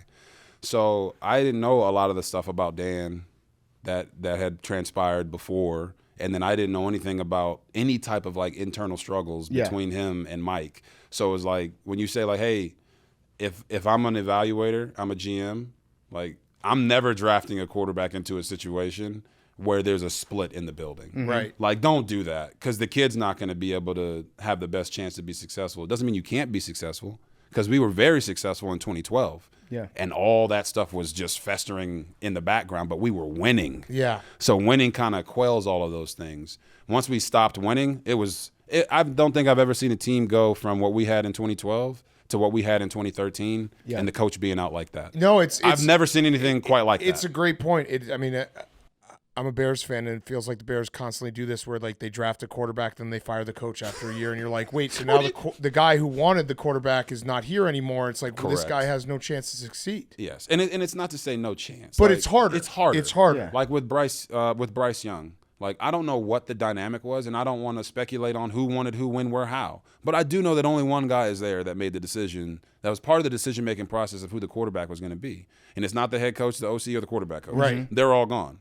So I don't know who wanted who or what happened, but you can't draft a guy if everybody's not going to be in lockstep to help develop that guy. And I do think, like, a lot of NFL fans don't fully realize how much these front offices kind of are at odds at times, where it's like, these are my guys, and if like you hire a new GM or a new coach, they're like, fuck these guys, these aren't my guys. It's unbelievable. It's crazy. It's honestly, it's the Daniel Jones dynamic with the Giants. Like, why did they decide to pay Daniel Jones? A lot of that is, they don't want to admit that They made a mistake. they made a mistake. Yeah. But GMs, coaches, personnel guys, they're all trying to make a name for themselves. Yeah. So if they find that Brock Purdy, right? Yeah. Now they're like, this is the guy that found Brock Purdy, and everyone in the coaching circles is talking about that. They're going to hold on to what they possibly can, and they don't want to, like Mitch Trubisky, unfortunately, right? Yeah. They don't want to be like, I'm the guy that drafted Mitch Trubisky. Right. And no disrespect to Mitch. No, but it's more of just like they don't want to be connected to those types of things. Right. So You probably got like 9 people in San Francisco that are like, it was my idea to draft Brock. no, they're all telling everybody it was my pick. I'm the one that did it. Isn't there a saying like success has like a million fathers and failure has one or something like that? Exactly. It really is. I don't know if Exactly. that's a saying. I might just be a genius. We're going to get back to RG3 in a second. He's being brought to you by Mountain Dew. That's right, baby. Mountain Dew. Mountain Dew wants football fans to have a blast. A Mountain Dew Baja Blast, that is. I know firsthand that having a blast can be as simple as cracking open a Mountain Dew Baja Blast anytime, anywhere, even on a Sunday if you're watching football, even when you're watching basketball, college basketball, March Madness. Nothing I like better than making a run to Taco Bell, getting a giant, fresh Baja Blast. It is delicious. It's the best fast food soft drink. I've always loved it. Mountain Dew Baja Blast, the Taco Bell fan favorite, is now available all year long in stores nationwide for the first time, making having a blast easier than ever.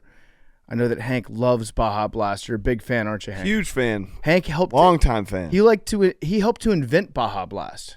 I drank Baja Blast before it even had a name. That's right. Hank named Baja Blast. I love Baja Blast. Pretty cool. We all love Baja Blast, and it's in stores now. That's awesome. Mountain Dew Baja Blast in stores now. Check it out. The interview is also being brought to you by Visible. Our great friends over at Visible want to tell you that they know that draining a half-court buzzer beater to win the game is not easy. But switching to Visible and saving on wireless with no hidden fees, yeah, that's pretty easy. Switch to Visible, the wireless company with nothing to hide, and get one-line wireless with unlimited 5G data powered by Verizon. Just $25 a month every month, taxes and fees included. One-line wireless, just $25 a month, taxes and fees included. Visible is a wireless company with nothing to hide, no hidden fees, no gotchas, unlimited 5G data provided by Verizon. Bench wireless with hidden fees and switch to Visible. Rate with service on the Visible plan. For additional terms and network management practices, see Visible.com. Switch now at Visible.com. And now here's more RG3. So then you get to the point where some NFL execs or decision makers they operate on opposite sides of the spectrum, more like what we do, not what we do, because we're like you guys are phenomenal, right? Thank you. We Appreciate that. we don't do this, but Right. there's people that operate on the far right and people that operate on the far left. So now they're either holding on too long to a guy, Yep. or they're not giving him enough time. Yeah. No, it's true. You know what I'm saying? That so balance, There's yeah. a balance there. If you're going to draft a quarterback and you're going to give up, I don't know, what did Washington give up? I think it was like 3 3 ones and 2 twos, and a maybe. 2 twos. I don't remember. It was a lot. Yeah. Right? They got the whole list of the Rams players that were acquired because of the trade.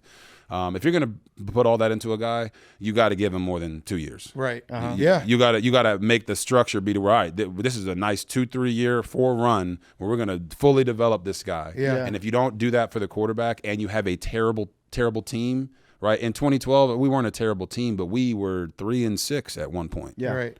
We won 7 straight games down the stretch, right?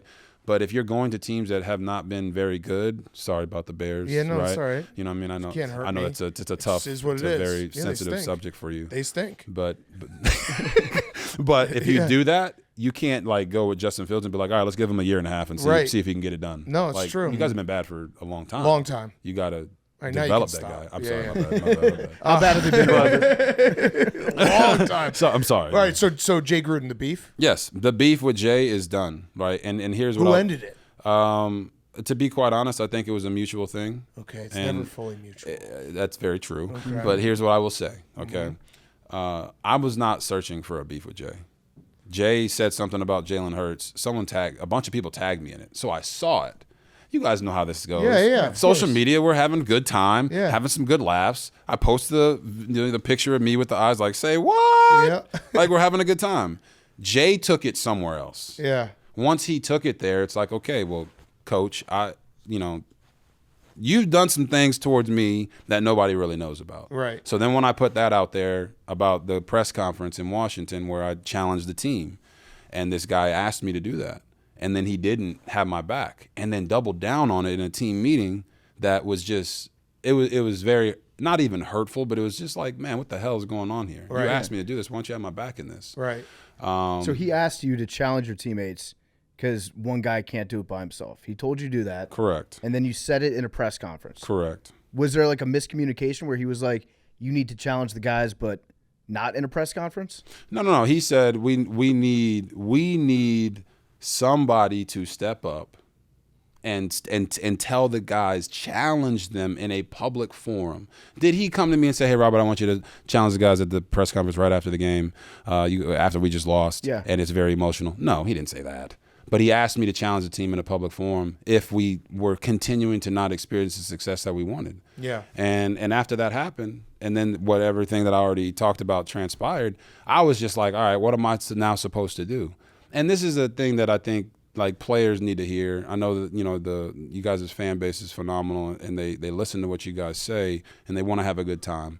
But players need to know that there's a reason that the mainstream media has the coaches' backs. And it's because no matter how long you play, that coach is going to coach longer.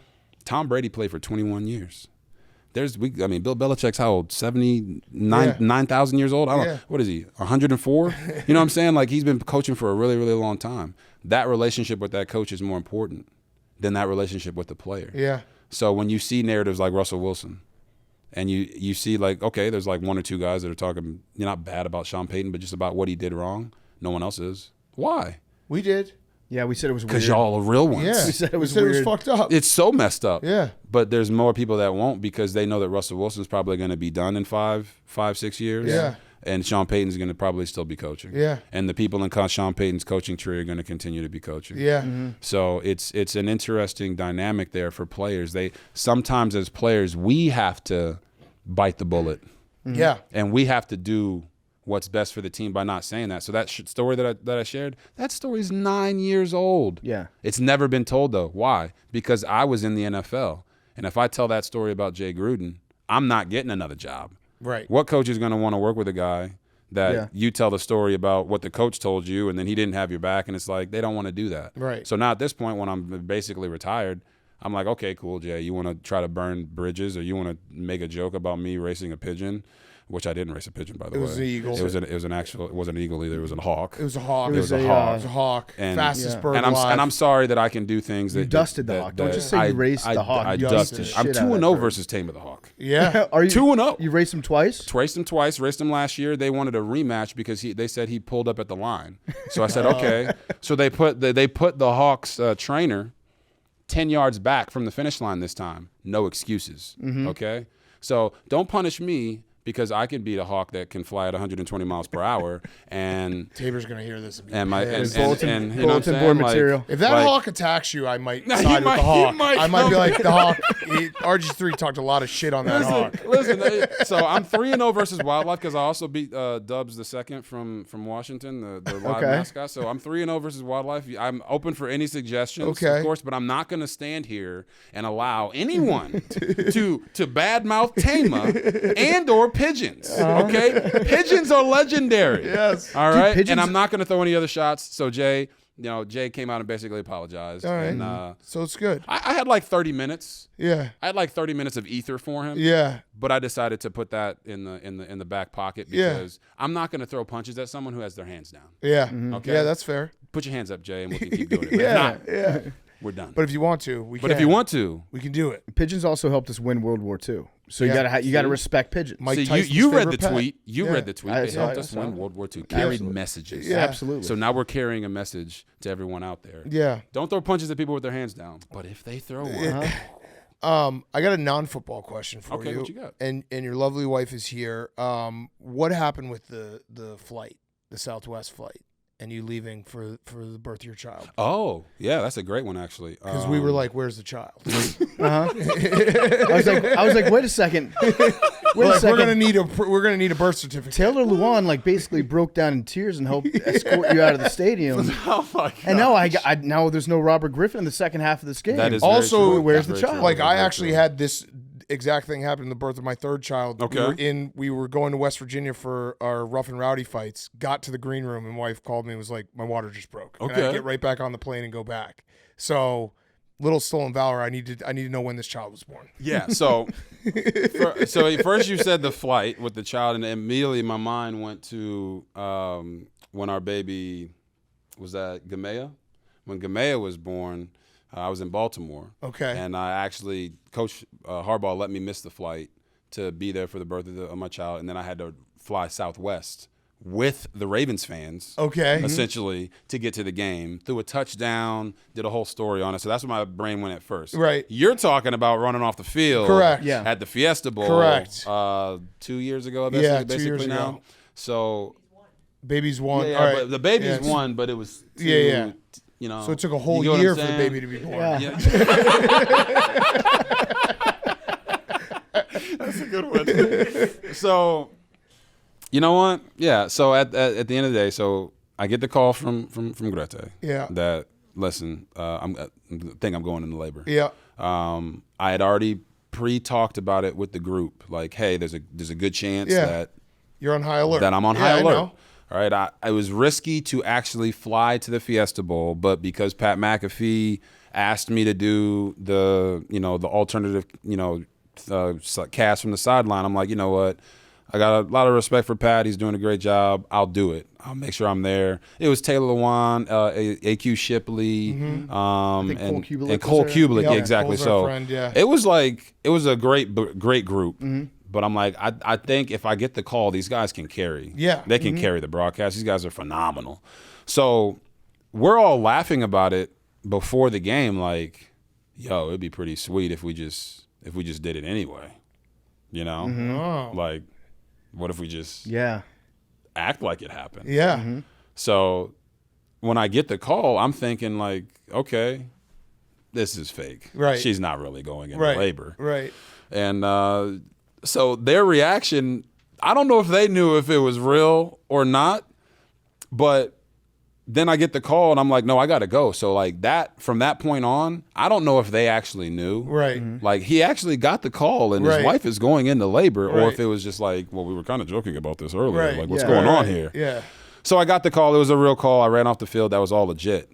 So I get to the airport, the Southwest flight. So now I'm on the plane flying home, and I'm thinking to myself, well, damn, I've got all these pictures in my phone of my wife from like a pregnancy shoot that we did, and I'm not going to get a chance to post them. Oh no. That would The be real problem. that'd be the The real worst thing problem. ever. So I'm like, one, I don't know if I'm going to make it to the birth of my child, but I've got to get these pictures off. So I'm on the plane and I buy Wi-Fi. You know, it's like an arm and a leg, $9. Like, God dang it. I think that was the only Southwest flight that took off that weekend. It was too. the only That was South- like it was the everything only- was shut down.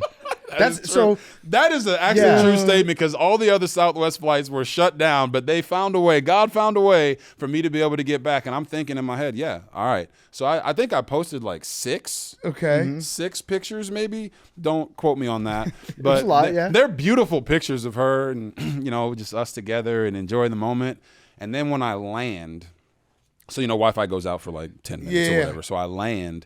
I'm running to get to the car. I get in the car. I'm 425. driving, heading. There you go. Yep, 425. I got you. I'm driving to the hospital. Text her like, hey, what hospital did you go to? Boom, boom, boom. And then she calls me. I'm like maybe 10 minutes from the hospital.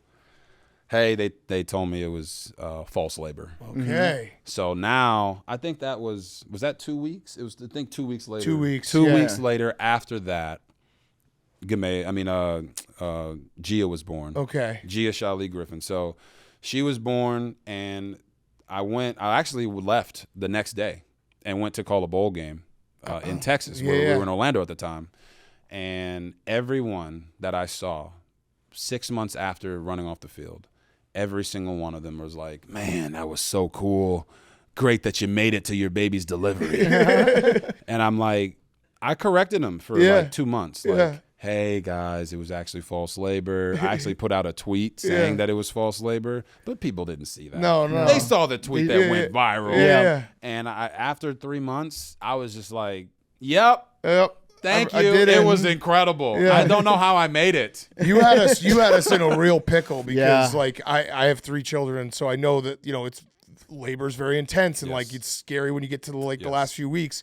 So we were kind of towing that line of like, we don't want any complications, but produce the baby. Like we need to see the baby. We need to see the baby. Yeah. So we did. So we actually. How long did we take to post Gia? We took a while to post her that she. Like, we posted that she was born, but I don't think we posted on the day that she was born. Yeah. And we did that on purpose because of some of the confusion Yeah, that was right. going on. Right. But like as a dad, Yeah. you know this. Like, women die Dude, in it's labor. crazy. So it was concerning for me to be at the Fiesta Bowl and not be there for the birth Yeah. of our child, Yeah, but no, it's also very like, important.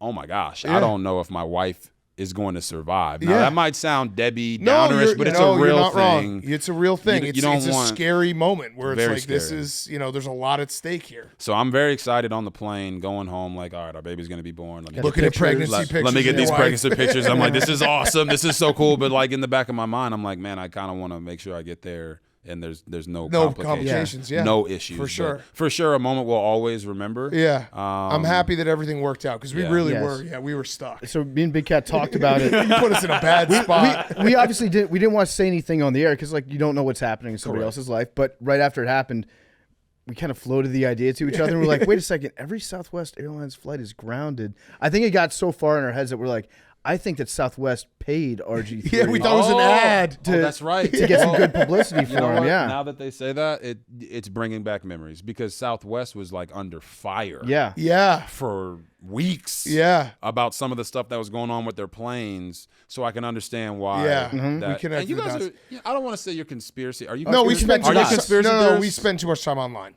That's really what it is. Are- Our brains are would you rotted consi- from Would you online. consider yourself a conspiracy? No. theorist? I enjoy conspiracy theories, but Okay. I wouldn't consider myself to be a conspiracy theorist. Right. So there's this week-long. We had a lot of Of private conversations Southwest. where like we need to see this baby. Yeah.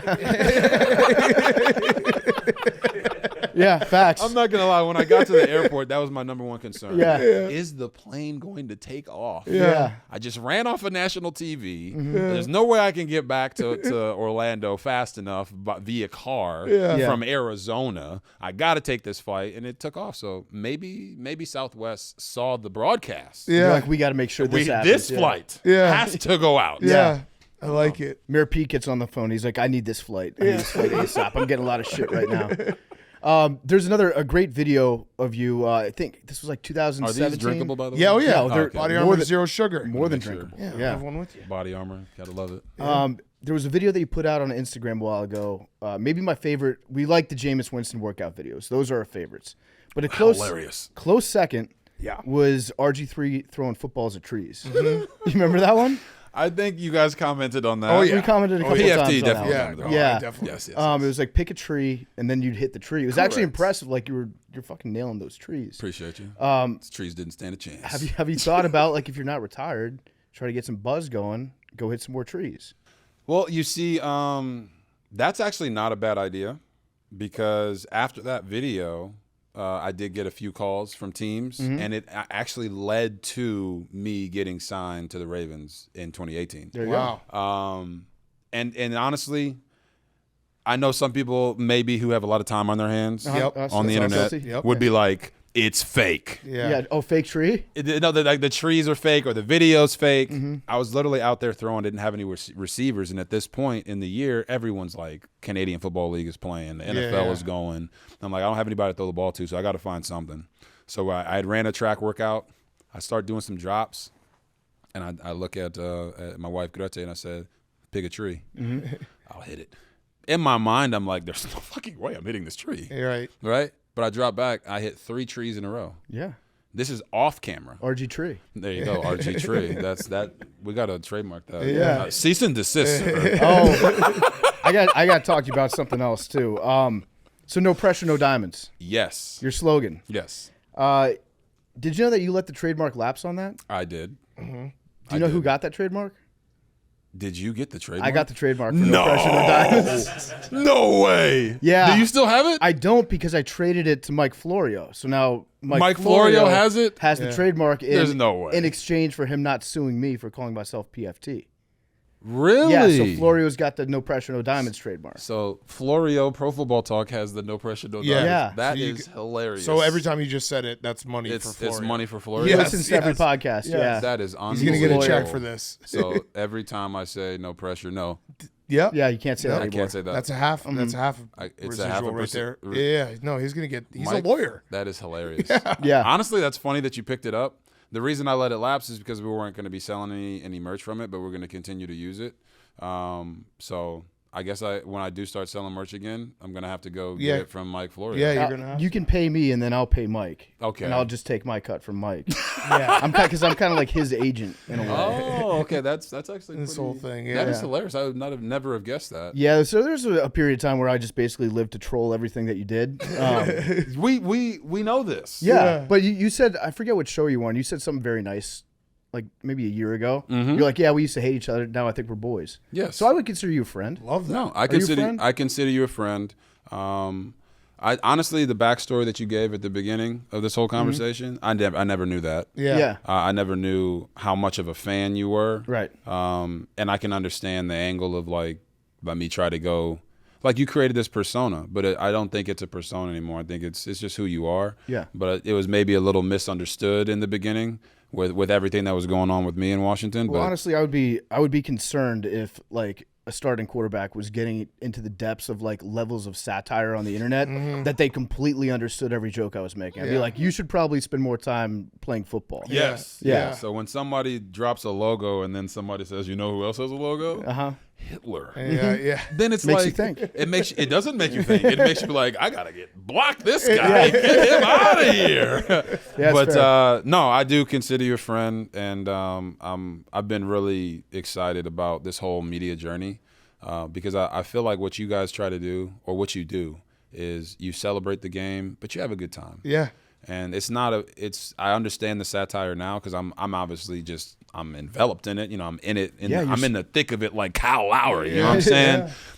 That's because he's got thick legs, in case anyone was wondering. Big ass, though. I actually got a call from somebody about that. About Kyle Lowry's ass?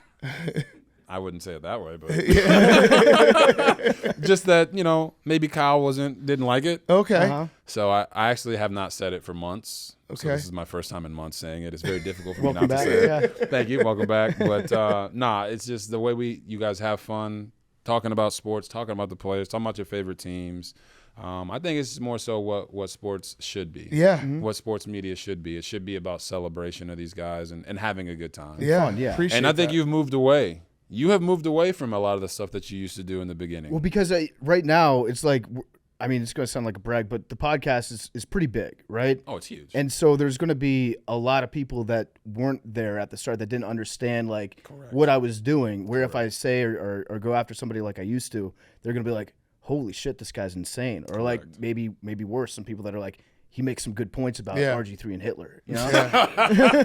But I'm with you though. That Yeah. was more so, I would say, the issue, and not just for me, but like other players, not just with you, but with certain people who might take it that way. Yeah. I think you guys know. Like, I think a big reason for your name was the fact that people would tell you don't read the comments. Yeah. Yeah. Right. Like, online, don't read the comments because Yeah. it gets gnarly in the Yeah. comments.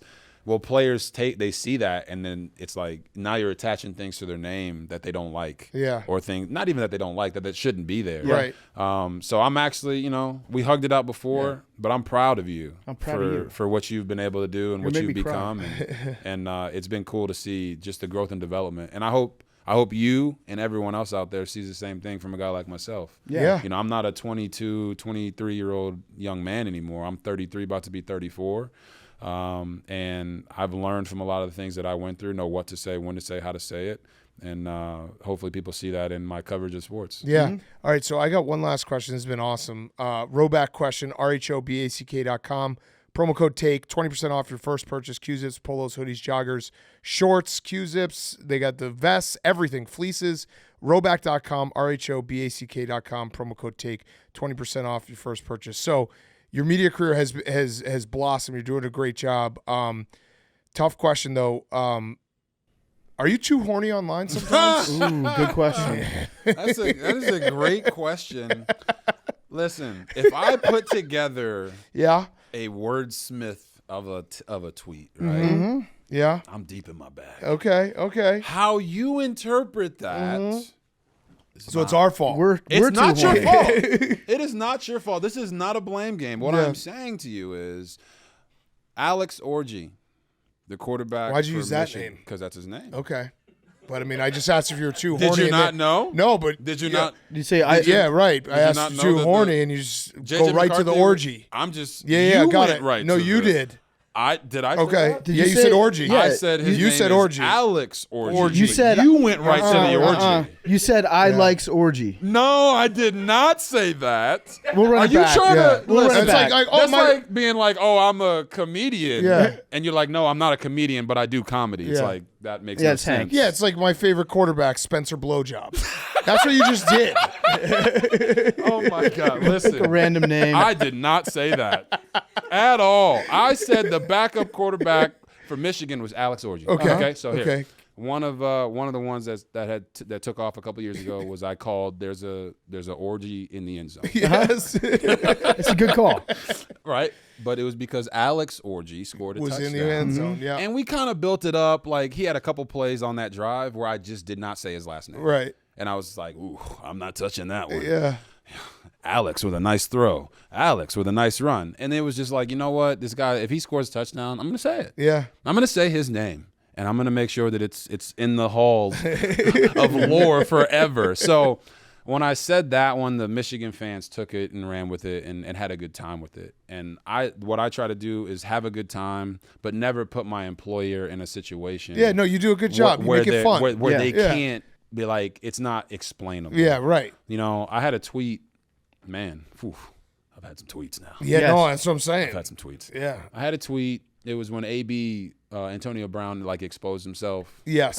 in the Drake, pool. And I yeah. said something about, I think I deleted the tweet, honestly. But after the rev share came in. Yeah. After Elon cut the check. But no, I don't even think they were rev sharing at that time, so it's just a joke. But AB like exposed himself, and there was a defense that was not like playing very well. And I tweeted out, and I'm saying something like,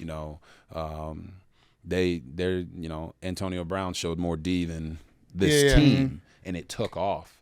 And I deleted the tweet because that kind of put my employer in a situation where they're like, all right, well, why are you referencing that? It's not a guy's name. It's not this. So even in this media game of doing that type of stuff, You found your and like spot, yeah. you find the spot, and Yeah. I feel like I'm in my honey hole of like, I can be myself, have a good time. You're in your what? My honey hole. Hole. Yeah, okay. My honey hole. Okay. You don't. You are horny.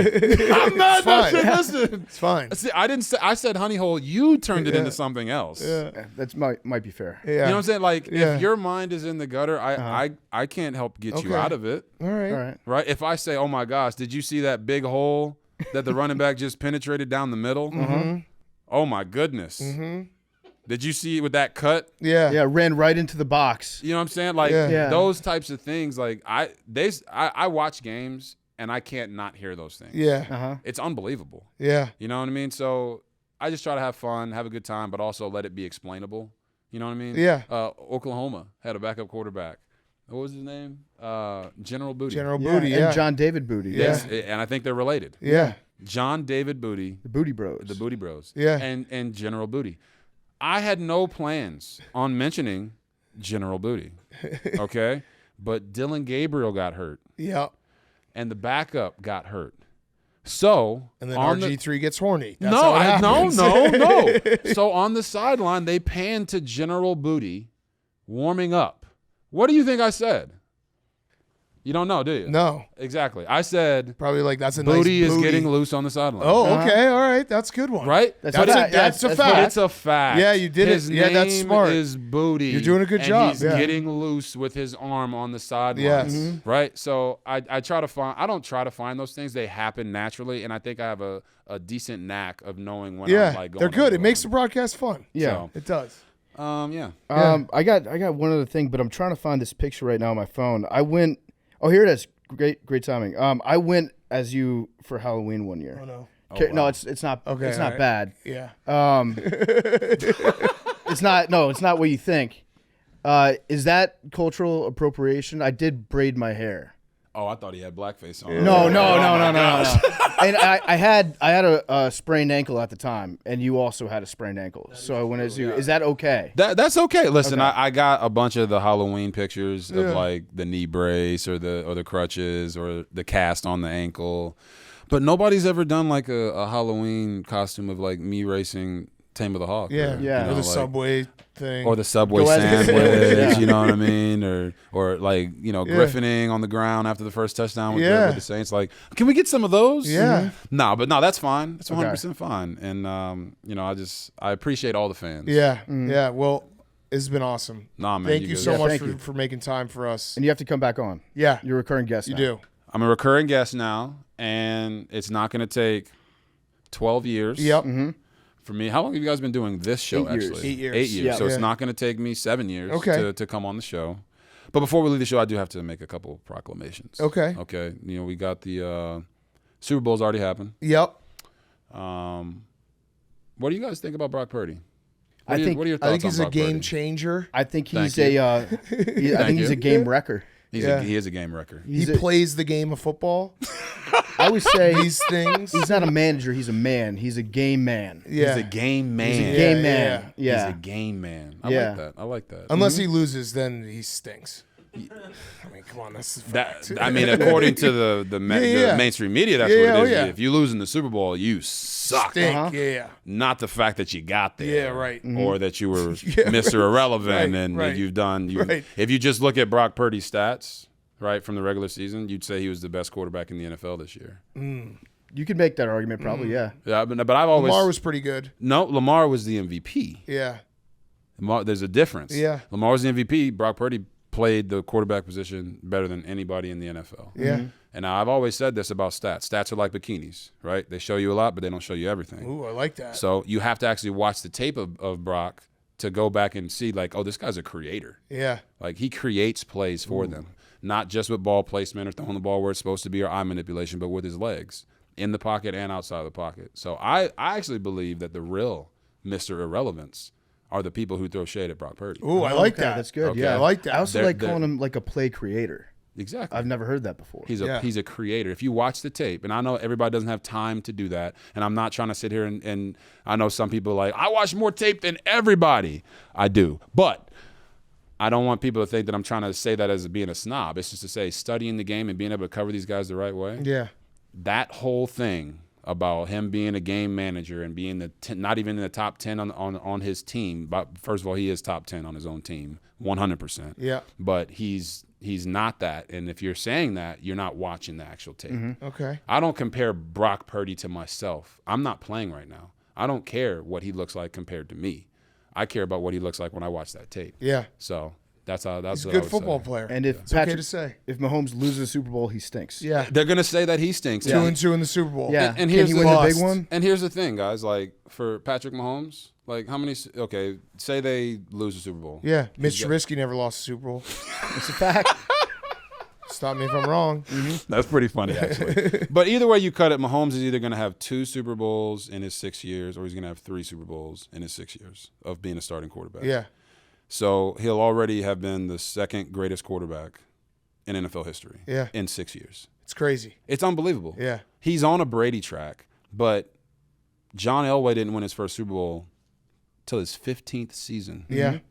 Right? I think Steve Young didn't win his till his 10th. Yeah. But yet we're going to try to hammer a guy like Patrick Mahomes, who's on a legendary pace. Yeah. You know, I think if they win, Mahomes and Andy Reid will be on track Yeah. to becoming the greatest quarterback coach duo of all time. And that's a big statement because we already know what Bill and Tom Brady Yeah. did. Yeah.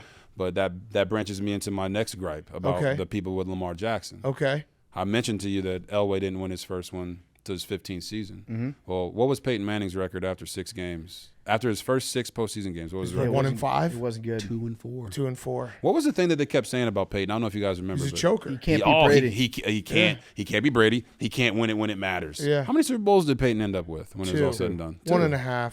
Oh, The Broncos the defense list. was really good. They were amazing. Yeah. And I will say that Peyton never had a quarterback rating over 90 in any of his playoff Super Bowl appearances. So he was a choker. He was not a choker. Okay. Peyton Manning is one of the greatest of all time. You're not going to get me to say that, buddy. He's one of the greatest of all time. But for me, with Lamar, I don't think it's not unfair to criticize Lamar. That's not my issue. It's like when you try to compare him to the greats. Yeah. If you compare him to Peyton, then you got to know the facts about what Peyton went through and how it took him 9 seasons to win 1 Super Bowl, Right. right? And Lamar's going into year 7? Yeah. So like, give him that grace that we gave to some of these other. We feel the same way about Josh Allen. Josh Allen as well. Like he, people want to rag on him. We love him, and it's just like, it's a weird sport. And when you got a guy like Mahomes or a guy like Brady, they steal a lot of Super Bowls. 100%. It just happens. Patrick Mahomes is 100% going to leave us with a generation of great quarterbacks that have no Super Bowl rings. Yeah. Because of how great he's been, because of Andy Reid, because of the Travis Kelce thing, and now he's got a number 2 defense. Like, come on, man. Yeah. But I'm with you with Josh Allen. Yeah. I'm a Josh Allen guy. I love him. I hate the fact that they're debating whether he's great on TV every freaking week when he loses a game, because at the end of the day, if Patrick Mahomes is your standard of great, then yeah, no one else is great. Right. You can't compare. It's not a comparison. But to say that Josh Allen isn't a great quarterback, come on, man. Yeah. Yeah. Are your eyes? Are you just mad because he's greater than you? God, come on. Like, support these guys. They're the best in the world, and I think you guys do a really good job of that. Well, sometimes if you have a bad team, you just want other franchises to also have bad times. Yeah. I'm with you. Like, a lot of times it's deflection away from how badly you feel about the guy that you root for. It's like, well, your guy's not as good as you think he is. Yeah. Correct. That's what it is. But that's okay from fans. Yeah. Media is different. You know what I'm saying? Like, I don't. Yeah. But do you guys consider yourself media? Yeah, kind of, but Well, we're kinda, we're yeah. fans. Yeah, I think we're we're fans first. first. But you're fans first. Yeah. If you're on ESPN or Fox or CBS or NBC, like, I know that they're fans as well, but that's not your job. Your job Right. is not to be a fan and analyze from a fan's perspective. Your job is to analyze from a professional standpoint. And you cannot tell me that Josh Allen scoring damn near 50 touchdowns this year means he's not a great quarterback. Right. Like, I know he threw a lot of picks. Okay, but- make a lot of sense. How about this one though? This is Okay. the one that trips everybody up. Okay. Dak. Oh yeah. Talk about Dak. I know. He's a joker.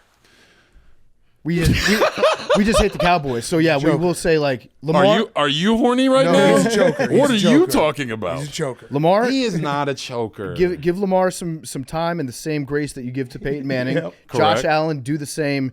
Dak sucks. That's pretty much it. That's coming from a Bears fan and a Commanders fan. Yeah. I just look at Dak and man, I thought the decision with Tony Pollard, like, and getting rid of Zeke. No, they needed Zeke. Was They a needed difficult one, but like for Dak, I think I said this last year. He's now moving into the realm of, is he going to be Tony Romo or is he going to be Troy Aikman? Right. Now, what did Troy Aikman have? He had a phenomenal offensive line. He had Emmitt Smith. He had Michael Irvin, right?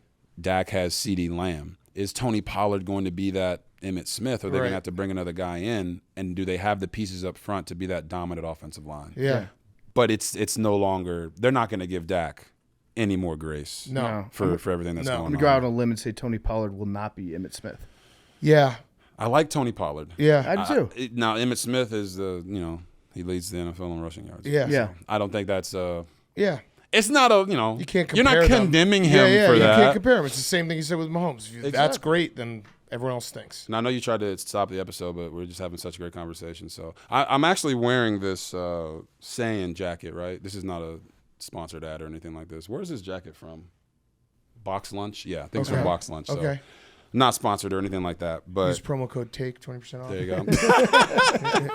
I made this comparison on Monday Night Countdown about I'm a Dragon Ball Z guy. Okay. And I made this comparison with Patrick Mahomes. Like, there's a character on Dragon Ball Z named Cell. And he's the perfect combination of all of the attributes of all the greatest fighters on earth. Goku, Piccolo, Krillin, Tien, all these guys. And to me, that's what Patrick Mahomes is for NFL quarterbacks.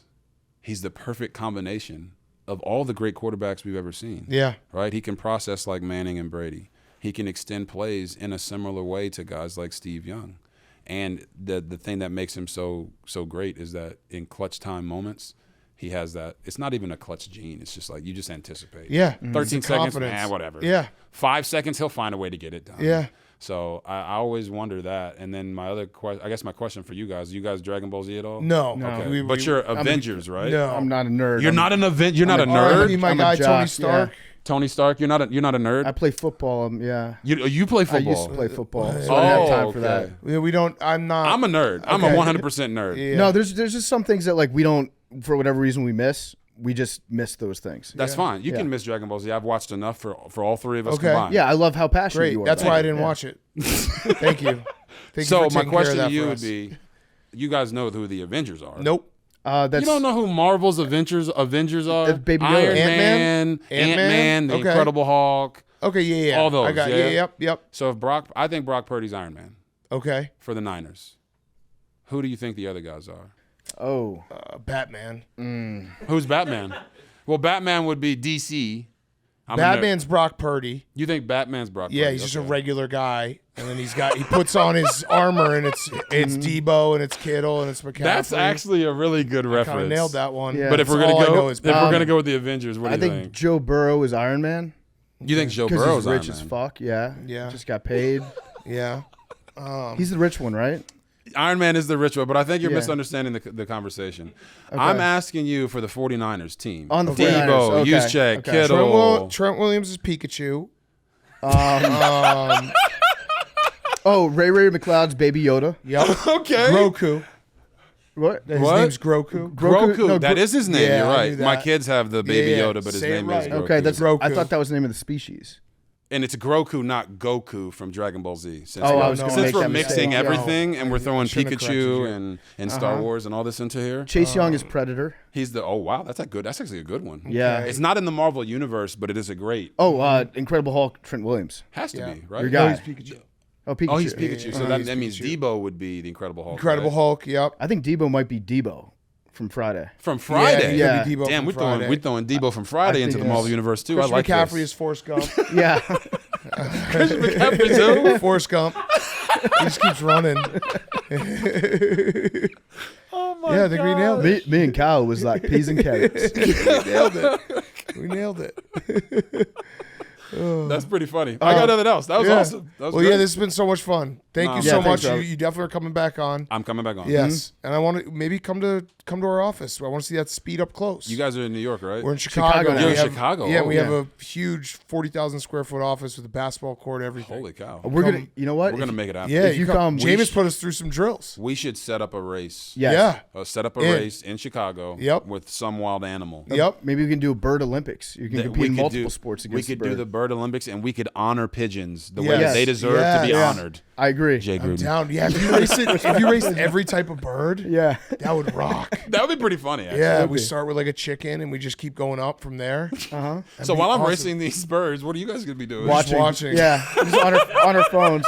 Like here now, Robert's racing an ostrich. Yeah. Oh my gosh. Yeah, get them all. That might be pretty frightening. I think. No, start with a penguin. I think. Yeah. Yeah, A penguin. penguin? Penguin's the first You don't think one. that would be like Final boss is ostrich. unfair? It'd be funny. Have you seen their feet? Yeah, it'd be funny. I think you could beat a penguin. You've seen Happy Feet, right? Yeah. They great singers, but not great runners. Yeah. Wait, Happy Feet wasn't that the one? I think a penguin could beat Kirk Cousins in a race. What in Happy Feet were they dancing? They were Yeah. dancing and singing. Oh, I'm right? thinking of March of the Penguins. Come on, get happy. That's like What'd a you say about Kirk documentary. Cousins? What'd you say? I think penguin could beat Kirk Cousins in a race. In a race? Actually, well, so- right now he's got an Yeah. Achilles injury. Right, but- exactly. But not when he's healthy. Can I ask you one more question about that Redskins team? Yes. Okay. Was it weird when you got drafted and then Kirk Cousins gets drafted in the fourth round, or was it? It was fourth, right? It was in the fourth. Fourth round? It was only weird because Mike came to me during the draft. I was in the meeting room with Kyle and Matt LaFleur, learning the offense, and he comes in, opens the door. He's like, "Hey, Robert, we're gonna draft a quarterback from Michigan State, Kirk Cousins. Are you now? This is a rhetorical question, right? Are you cool with that?" Yeah. What if you're like, no? I'm 22. This is my first day in the building because I think it was the second day of the draft, right? I don't Yeah. know how they did the days back then, but I think it was second day of the draft. So what am I supposed to say? Nah, coach, go do something else. No, but what I came to find out was the reason that pick happened was because of the internal struggle Right. that was going on behind the scenes. So I didn't know that. Me and Kirk shared a burrito together. That's weird. Our rookie year, we shared a burrito. Nice. Like now we didn't eat it like at the same time. Lady in the Right. Tramp. Like Lady in the Tramp, but we didn't do that. But we cut it down the middle, shared a burrito. We were That's fucking weird, dude. this was rookie mini camp, so we're roommates at rookie mini camp. We're Burritos are studying very the system personal together. thing. We're learning everything together. Me and Kirk we have a great relationship. We are fine. Nice Shared guy. a burrito. I like Kirk. I support Kirk. He's I the think nicest, I think yeah. he's turned the corner in his career from Yeah. the early years when they're saying he couldn't win in prime time and do all this stuff. I know his record might not say that, but what he's done the past few years Yeah. has been impressive. Yeah. I'm happy for him. I'm hoping he lands where he wants to be at. But to answer your question, it wasn't weird because I didn't think anything of it. Right. In hindsight, being 2020, there was a clear reason that they did it. Yes. Yeah. All right. Well, RG3, thank you so much, man. We appreciate it. Yeah. Great interview. Big Cat. Appreciate BFT, you, man. appreciate y'all, man. RG3 was brought to you by Morgan & Morgan. That's right. Morgan & Morgan, America's largest injury firm. It's 2024 now, so let's talk about something important. If you get injured by a person, place, or thing, any sort of noun, you deserve to get paid. Life can be crazy sometimes, and one person's negligence can result in another settlement. For example, if you install a parking lot and you put a giant pole in the middle of it that is not painted yellow to warn drivers that are trying to park their brand new cars in that parking lot, you may be held liable because you're being negligent, and whoever ran their car into that pole could make a lot of money if they contact Morgan & Morgan. If you're in an accident, not calling a lawyer means you could be leaving money on the table. When you're seriously hurt, your body and your injury could be worth millions. If you're ever injured, you can check out Morgan & Morgan. It's America's largest injury law firm. They have over 100 offices nationwide and more than 1,000 lawyers with over $20 billion recovered for over 500,000 clients. Morgan & Morgan has a proven track record of fighting to get you full and fair compensation. Submitting an injury claim with Morgan & Morgan is so easy. Making 41 foul shots in a row is hard.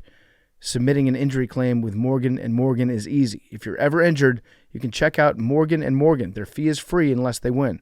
For more information, go to forthepeople.com/PMT, or you can dial pound law. That's pound 529 from your cell phone.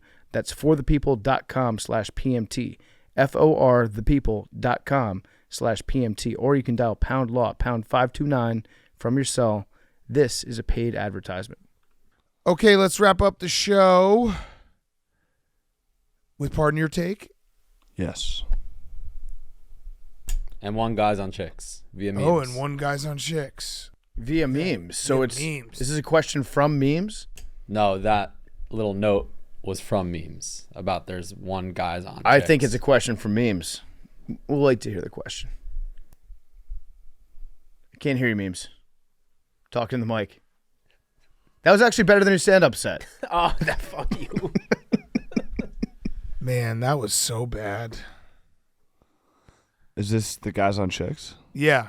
No. Pardon Your Take. Yeah, I sent it to you. I got nothing left, boys. I'm on all the way past E. That's why we're doing Pardon Your Take. Yeah. Please finish our show for us, listeners.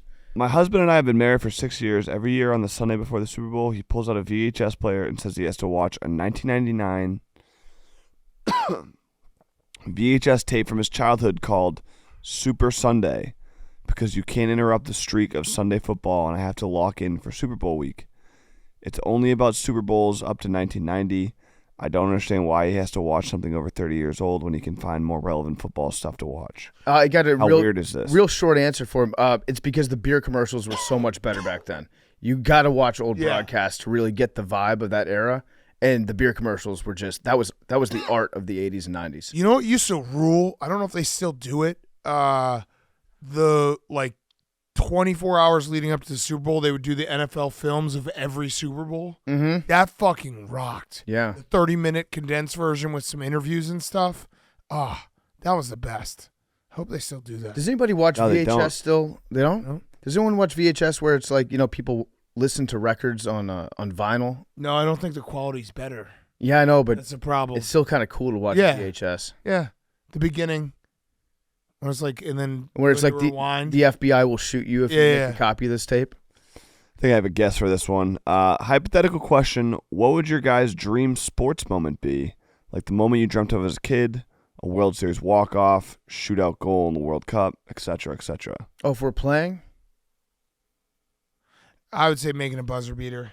I think March Madness. What about like your team's down 2 or Yeah. down 1 at the line, you get fouled, Oh, yeah. hit 2 free throws. Always as a pretty kid. good. Yeah, yeah. Or like your boys are trying to get 41 free throws. You got to get there. yeah, You got to hit 2 of the last 3. you get fouled shooting a 3-pointer, Yeah. and then you make the first 2, and then someone comes on the court and abducts you. Yeah. And they have to get the other guy to shoot the last one. Yeah, and your best boy is snoozing away on the couch. Yeah. Studio. Yeah, I mean, it is what it is. Correct. I got benched from the team, so I wasn't contributing much anyway. Was anybody else out there that got benched from the team? You were rebounding. So No, I'm not talking about me. I No, tried to. No, PFT actually got promoted to the. Yeah, I got promoted. I got brought down from the booth. When was the last time Jim Nance got brought down to the sidelines to get in there and help the backup quarterback warm up? This isn't about me. I'm proud. I'm proud of you PFT guys. is Jason Witten. We did it. Facts. Yeah. We did it. I asked Steven Shea. How mad were you that you missed it? I'm not mad. I was. We did a dog pile. It was great. It looked great. The picture. I was crying cool. a little bit. I missed Jared's hole in one too, so it is might just be like a Super Bowl. It's gonna be a concourse situation. But I kind of dozed off, being like, I'm gonna wake up and we're still gonna be like, it's gonna be 10 o'clock in the morning, and we still have to do the podcast, and I'm gonna miss my flight, and vacation's ruined. So I'm. At the end of the day, the vacation still being You is would huge. not have missed your flight. Yeah, What was that? You would have stayed What here. did you just say? Yeah, I would have. There is a 0.0% chance that you would have missed your flight. Absolutely. Oh no, I would have stayed here forever. That was the biggest lie I've ever heard. No, you guys know I would have stayed here. Doing what? Rooting on the team. I couldn't let my team, not hit that without me being there to support.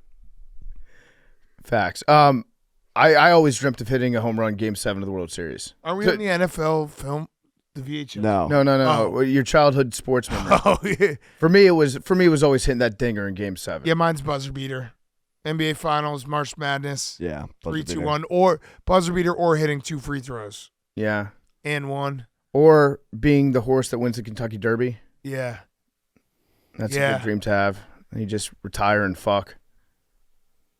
That's the life. Yeah. All right, last one. Would you rather have Damar Hamlin's on-field experience during when he died, or have Alex Smith's leg injury? Oh, Damar. Because you get a peek at the afterlife.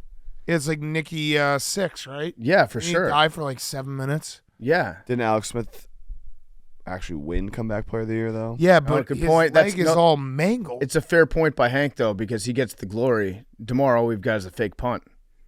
No, I would rather be Damar. I'd rather be Damar because you get to take a glimpse at the afterlife. You get treated as a hero when you come back. You get a free clone. Okay, only counterpoint is Damar Hamlin definitely, like, he's probably made a lot of money, or a decent amount of money off this, and being able to be associated with people. Someone will hire him. But man, he's got to basically answer the question of, like, what was it like every day for the rest of his life? Yeah, what does God look like, Damar? Yeah, that would be tough. Yeah. Whereas no one really says, like, what was it like when your leg got mangled? I think that Alex Smith, his career was good enough where it might not be the first thing that comes to your mind when you see Alex Smith. It's probably the second. It wouldn't be for me. It'd be like, oh Tiny yeah, Alex Smith. Small hands. Yeah. Oh yeah, Alex Smith. You were the guy before they won all the Super Bowls. Yeah, I'd be like, well, Alex, what was it like showing Patrick Mahomes how great he can be at football? Yeah. And also, wow, that was a really weird handshake because your hands are small. Do you think Alex Smith? I can't remember how the contracts worked out and everything, but there definitely was a moment where he's like, "Fuck this guy, he sucks. Why'd they give him my job?" You think so? Yeah. And now he's just like, whoops. I think I've seen some interviews with him where he was like, yeah, he was just very clearly a great quarterback the first time he got to camp. Because that probably happened, like Drew Bledsoe probably thought that, right? Yeah. Probably was like, this is bullshit. Yeah, probably. Tom Brady guy sucks. And that turned out wrong. Yeah. I bet you, like, even Brett Favre was like, Aaron Rodgers, he fell in the draft. He sucks. Well, he's right. He only got one Super Bowl. Yeah, true. I don't know what else. That's it. Good question. Good hypothetical. Question. Good guys on chicks memes. Good guys on chicks memes. Reminder, we're going on vacation, finally. Thank God. It's not that we don't love you. No, thank God for our body, mind, and soul. Yes. Football season is very taxing. It takes probably 10 years off our life, so we'll probably die next year. But we have Dungeons & Dragons on Friday. Ryan Russillo NBA preview on Monday. We will have new content on Monday to intro Ryan Russillo, so we'll recap NBA All-Star Weekend quickly. Watch Dungeons & Dragons everywhere. The graphics team does a really good job and puts a lot of work into it, so make sure you watch it instead of you can listen to it and watch it. Do both. do both. Download do it. both. Actually, what you should do, it's like when you go to your friend's house and they're listening to the radio broadcast of a game while the game's on. Watch it on YouTube while listening to the podcast. I love that. Yeah. I love that. Max, what you just doing Italian hands to memes? We don't talk about those We don't things. talk about those things. Keep All your right, mouth shut. numbers. It's called omerta. 18. 41. 40. 8. Call. Were you about to do it? Yeah. You Three. 20. Also, I added What? I added Pug to the winner's wall. It's You should already do 20. halfway home. You should do 26. 4 out of 8 of us. Hank. For the 26th letter in the alphabet. Did I just hear Max hiccup again? Z's. Max with the sodies. 2 soda max. Wait, did everyone guess? Yeah. I don't think I have an enchanter here.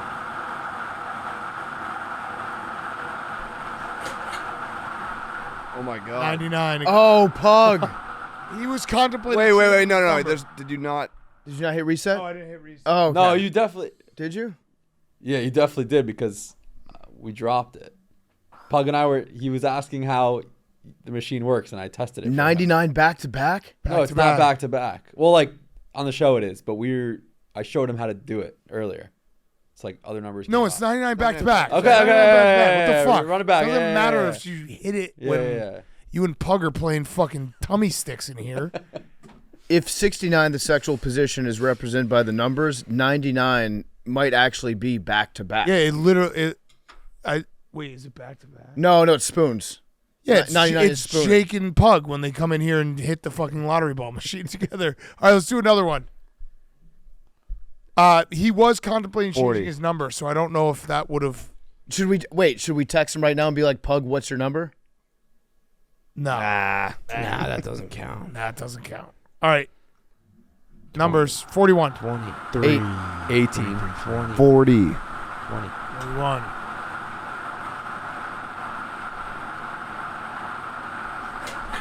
$64. Nintendo. Love you guys.